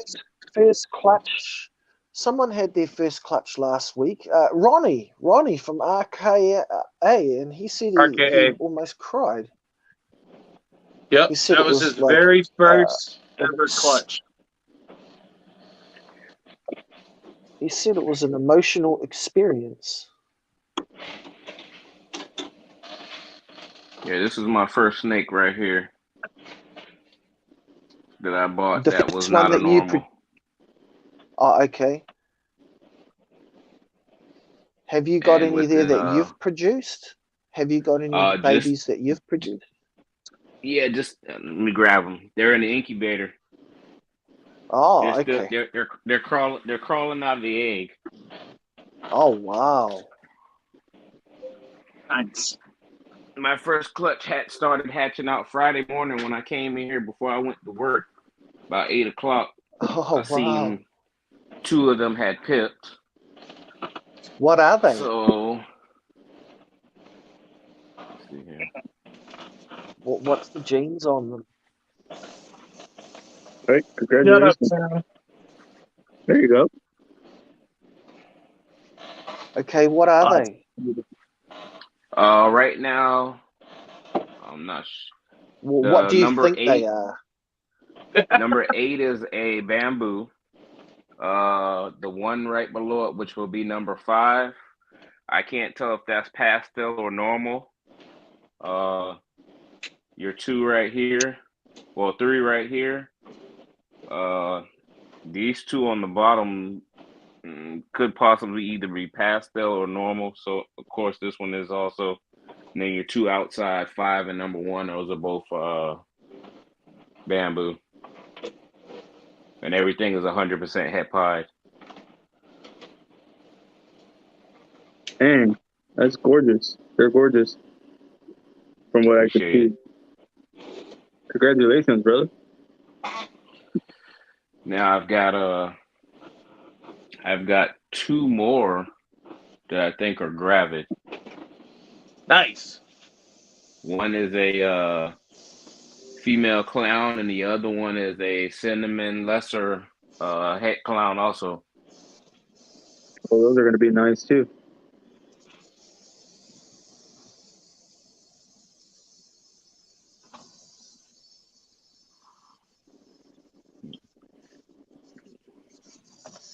I'm here, but I'm trying to give everybody water, and Karen's pissed about it. Yeah, here. All I did was stand up and I she's can fine. hear her hissing. I can hear it. That's Karen, dude. She's mad as hell right now. Not happy. Oh, you can hear her. She's getting mad. Yeah, she's pissed. So this one. So there's 3 bamboo, 2 pastels, and 2 normals. Nice. Or maybe this one might be pastel too. Do you breed your own rats? Actually just started. Yeah. ASFs I just or got normal rats? 3 colonies of ASFs from a guy here locally, ASFs. and I bought 2 complete racks from a guy here that was selling out. I guess he's trying to downsize on rats, so he sold 2 complete racks. I got those for $300. The racks and the Sweet. rats. Nice. Yeah, because right now I'm spending like $90 a week on rats. That's what I spent on rats. The wife was like, she told me about, it's probably about a month ago. She's like, hey, you see how much you spend a week on rats? I'm like, yeah. She's like, don't you think it's time for you to start breeding your own? She's like, what you're spending on rats, you can go ahead and get you a utility building and start breeding your own. I'm like, I'm working on it. She's like, well, I don't think you're working fast enough. Yeah, but ASFs do. That's what I started. That's what I got with or ASF. I started with 5. Now I got like 55. Okay. So they breed pretty fast, I think. Well, she bought her first snake the week before last.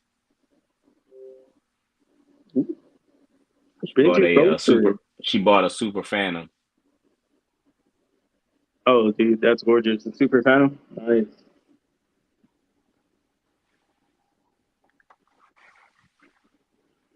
Let's see this.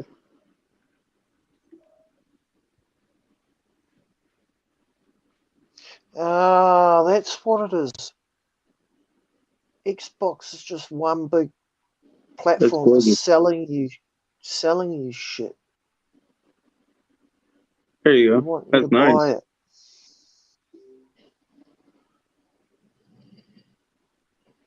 And it has calico in it. Oh, calico, yes. I love calico and sugar. Even though they say they're the same, I don't know. But I think sugar is cleaner. Just calico is, I don't know. I just love calico. That's the same. I'm just kidding. It is the same. It is the same. Change my mind. No, I'm just kidding. And then this girl right here, I just got the week before last also.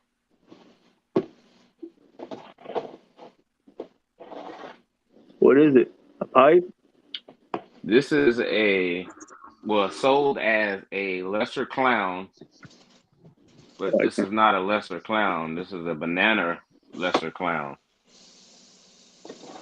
Female. Nice.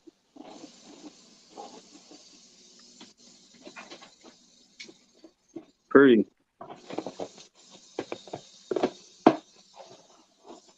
Damn, the breeder I got her from, he's like, man, I think there's something else in there, but I ain't 100% sure.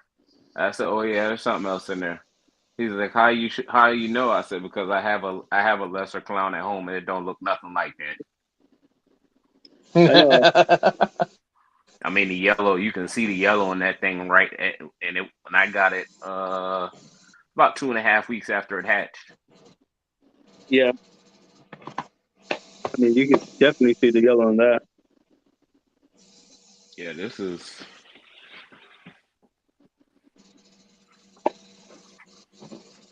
a lesser clown.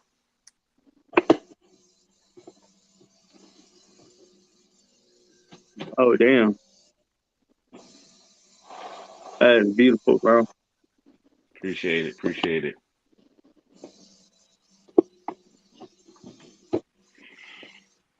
And this dude is Every girl I put him in, he locks up immediately. He don't waste no time.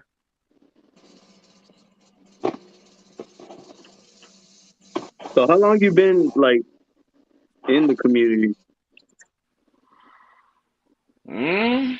Honestly, I'm just starting to get out in the community. I've been watching, I watch a lot of YouTube videos, but what was that Friday? Wednesday? That was the first time I actually was on someone's YouTube channel when I went on with Keys. Yeah, Keys is awesome. Dude. I was like, I don't know if I saw you there. I didn't think I saw you there. I was on the Hair Down Friday. Have you heard of Thirsty Thursday? Thirsty Thursday is on Big D's channel. Okay. Big D's Pythons, right? I think it's exactly the same thing. Big D. Yeah, it's exactly the same thing as Keys, but the night before. So Thursday, Friday night hangouts. I need to make a schedule because see, when everybody's on their channels, I'm at work, so I'm listening to y'all while I'm at work. And some of them are late night, some of them are early. It depends where you are. They're asking, where are you located, Ron? I'm in Charleston, South Carolina. South Carolina. That's WWE territory. Matter of fact, the other day when you had what's his name? P was it PER? Let me go look. I know I got him saved. PER.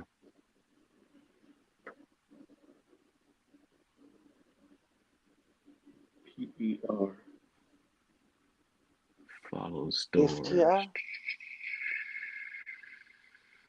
So Solo says he's near you, and Mitzi's asking, how's the weather out there? Perfectly engineered reptiles. When you had him on,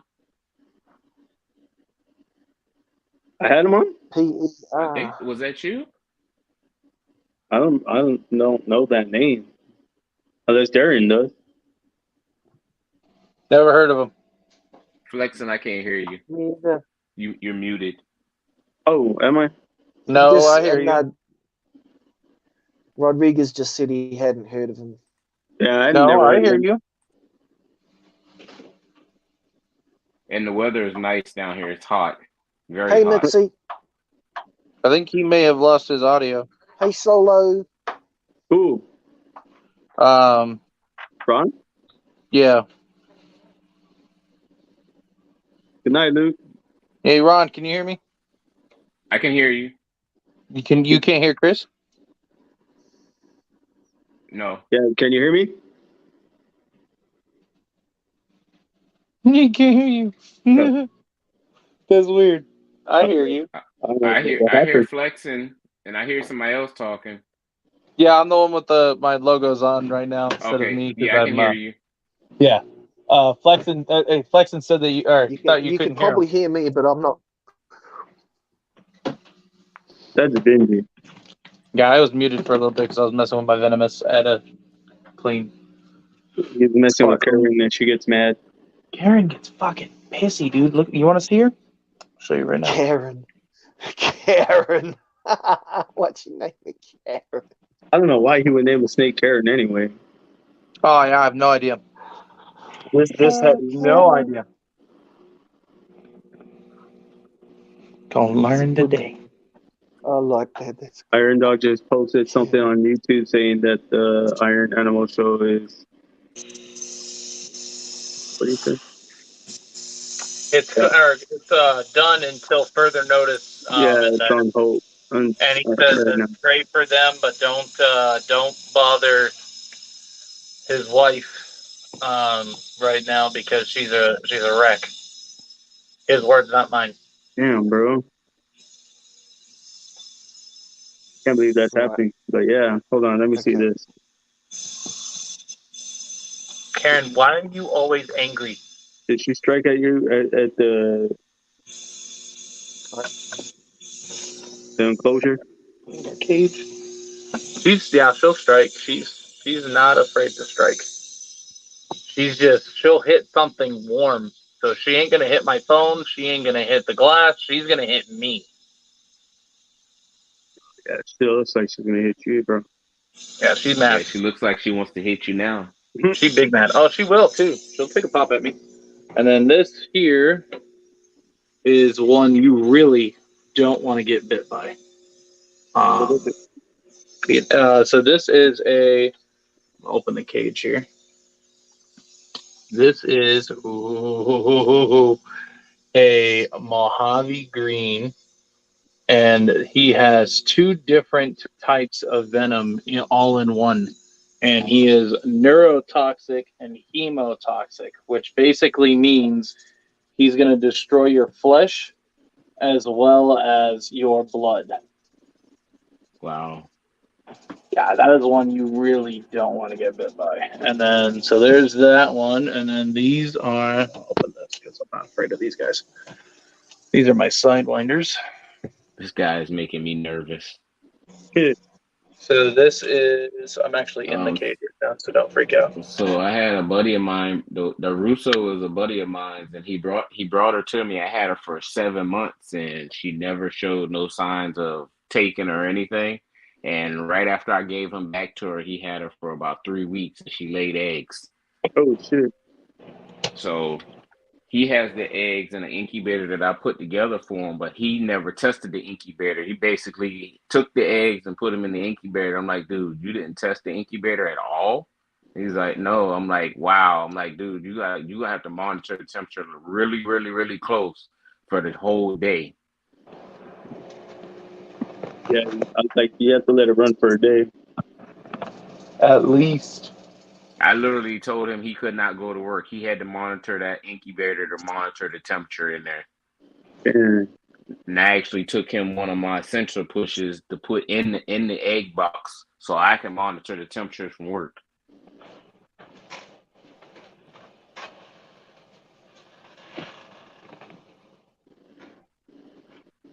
Snake's name is Karen. Yeah, Karen. The snake's name is Karen.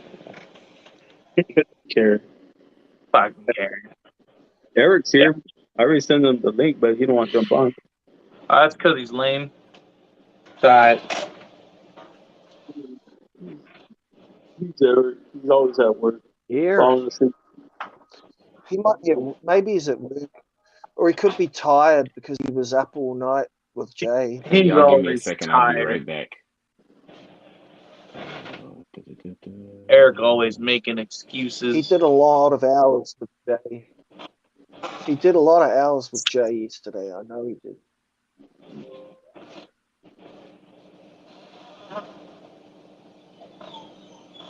So I remember when Eric brought that up too the other day. We were in the live together, and he's like, "Man, I remember when me and Chris did that." Oh, there goes my battery! Yay! What? Your battery died? Oh, where'd Ron go? I guess his phone died too. Nah, he said he'd be right back. Oh, I didn't hear him. But when we did that one live, remember, and make Eric all sentimental, gutchy. Dude, I think the most memorable thing that I had with Eric was watching this man fall flat on his face and bounce, and then die laughing because he bounced. Oh, when he was drunk? On RKA's live. Oh, Snapple. Fun times. Fun times. Eric said, bye, Benji. Yeah, brother, I'm going to try to just jump off and get some rest. We're good, bro. If you want to jump off, everybody else is dipping. So, yeah, if you want to jump on tomorrow, I'm gonna do mine live, probably midday tomorrow. Sometime, I don't know. I haven't set up anything yet. I think I'm just gonna do a BS live because I think my guy wants to reschedule because he's having a baby right now. Oh, okay. Well, yeah, let me know. Right on. Yeah, we'll just do like a BS live or something, or maybe I'll do a venomous live. I don't know yet. Figure something out. All right. That'll work. All right, big dog. All right, brother. Good night. Or I'm gonna jump on Fortnite. But yeah, I'll be on there. All right. Good night, everybody. Good night, Solo, Later, everybody. Mercy, whoever else is in here. Eric. Who else we got? Oh, no, I call Eric Erica now. Erica. What a hustler. Both stuff probably still in here. Good night, guys. We'll see Later, everybody. We'll see y'all Saturday night and Sunday night now. I don't think I have anything. Oh, and tomorrow on Darren's live. Later. Later, guys. Oh wait, Eric's coming. Eric's coming on now? Yeah, you want to fucking pop up? Erica. I just got done with work. Did you? Oh, yeah, it's only 9 o'clock. Dude, why do I feel like it's like super late right now? Well, it's super late for me. It's like 11:51. We were about to jump off, bro. You got lucky. It's 9:51 right now. It's 10 to 1 right now. Is it I really? told everybody good night, and then you jump on. And then you jump on. Hey, you can end it. At least I made my. Well, we're done. Yeah, or we could do You an gonna Instagram jump one. Fortnite, Eric? What was that? Oh yeah, you down for Fortnite? I'm not leaving for another hour. Oh, what? I gotta suck up the hours. I missed all them days being sick with COVID. Oh, that's right. Yeah, I forgot about that. Hey, Darren, we can do an Instagram one, but you can start it. I'm not doing an Instagram one. I'm good. I'm gonna go jump on Fortnite. Oh, you're a punk. Dude, this is my first live since I did my interview with Drew. with Tyler. Or Tyler, yeah. How are you supposed to? I didn't even jump on with Jay, dude. I didn't want to jump on there and take up a spot where somebody big could jump in, you know. So he always had 2-3 people on. So I was like, I don't want to jump in and take up that extra spot where, you know, like somebody big could pop up. I tried to ride with him last night as long as I could, and then I'm like, I got cleaning to do, so I just took my screen off, and then I completely just zoned out. And I woke up to them doing another live. I'm like, oh, yep. He kept going, dude. I fell asleep here at 3 a.m. and I was up at 6:30, and within that 3-hour span, he was up. 7K. Yep, that's what I heard just now. And I got and they made me auction my shirt off.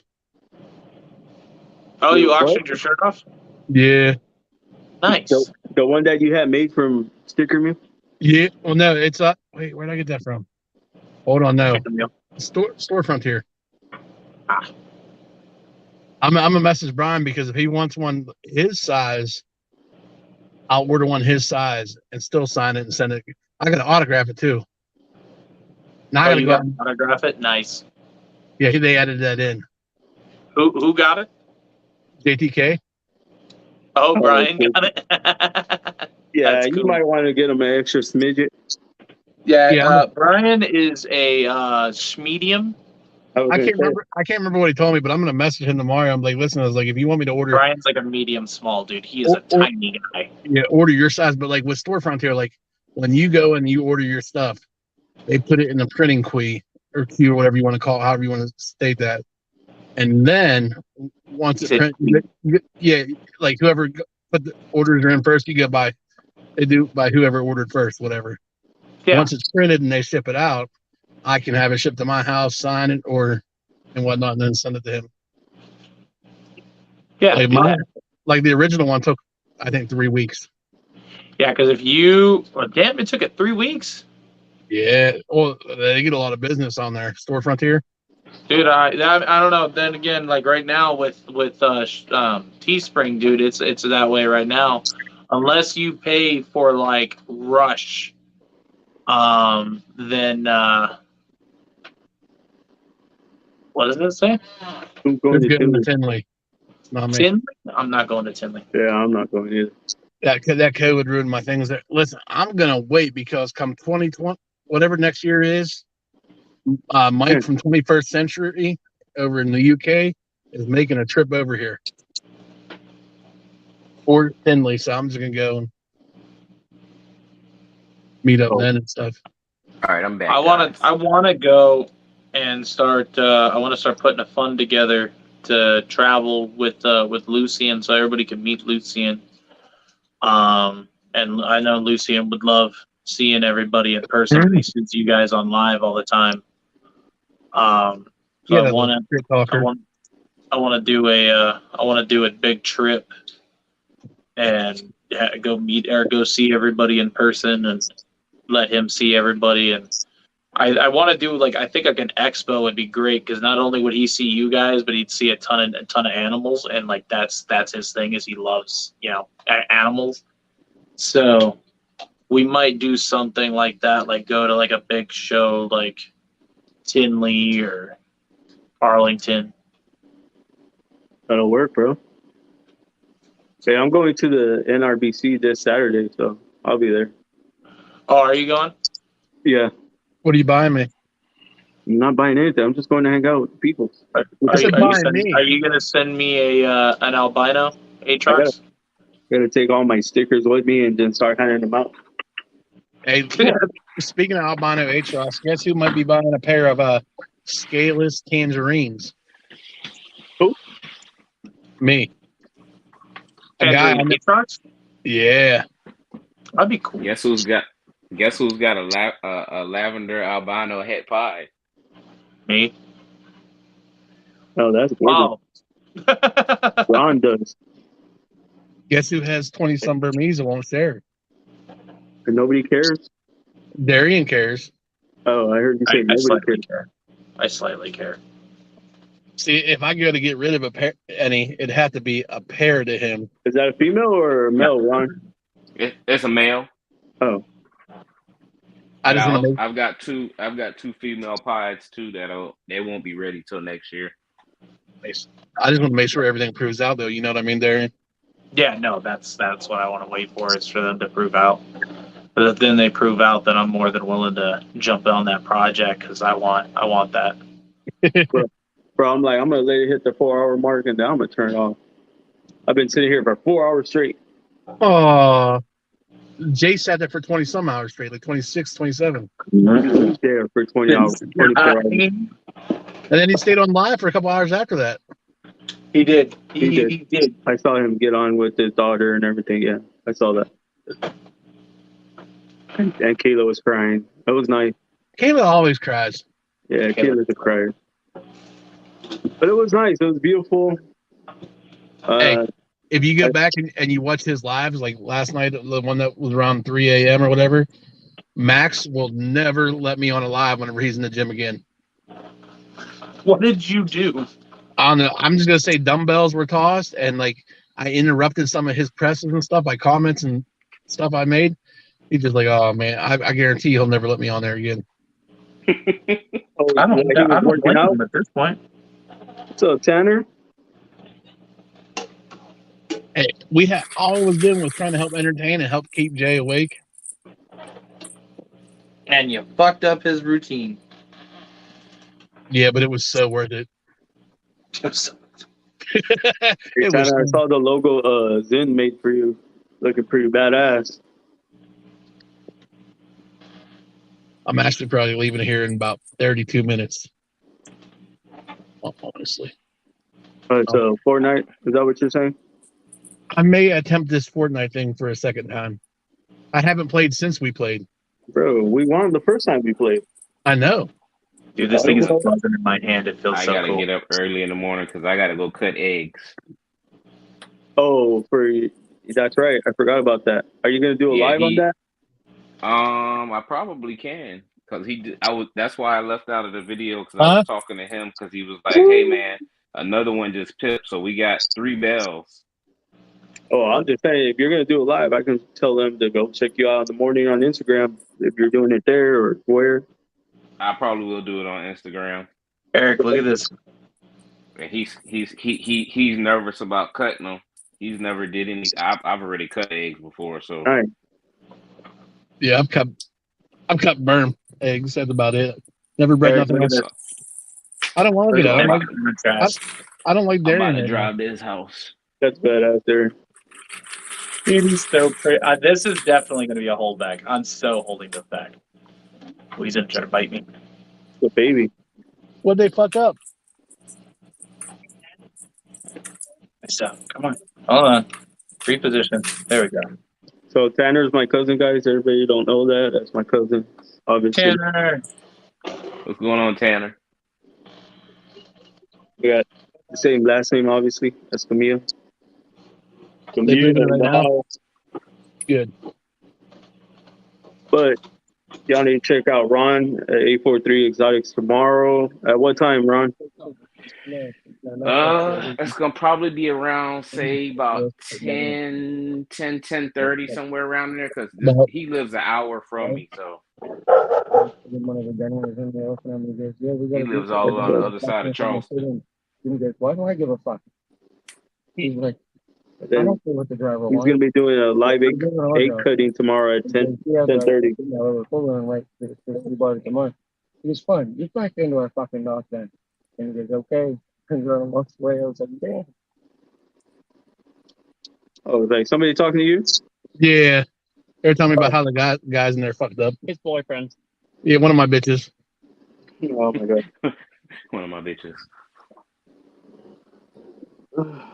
Hey, this is nice not being the supervisor here anymore. I don't have responsibilities. Oh damn, bro. It's already 4 hours. I'm going to jump off, guys. Yep. Later, Darren. Good night. Thanks, Eric, for jumping on. Ron, thank you for coming on. Hey, No problem. When I get home, I'll see if they're on. If they're on, I'll hop in. Yeah, I'll probably jump on. We're probably gonna still be on. And later, good night, everybody. This time for real. Good night, everybody. And Catch y'all later. Good night, y'all. Have a good night.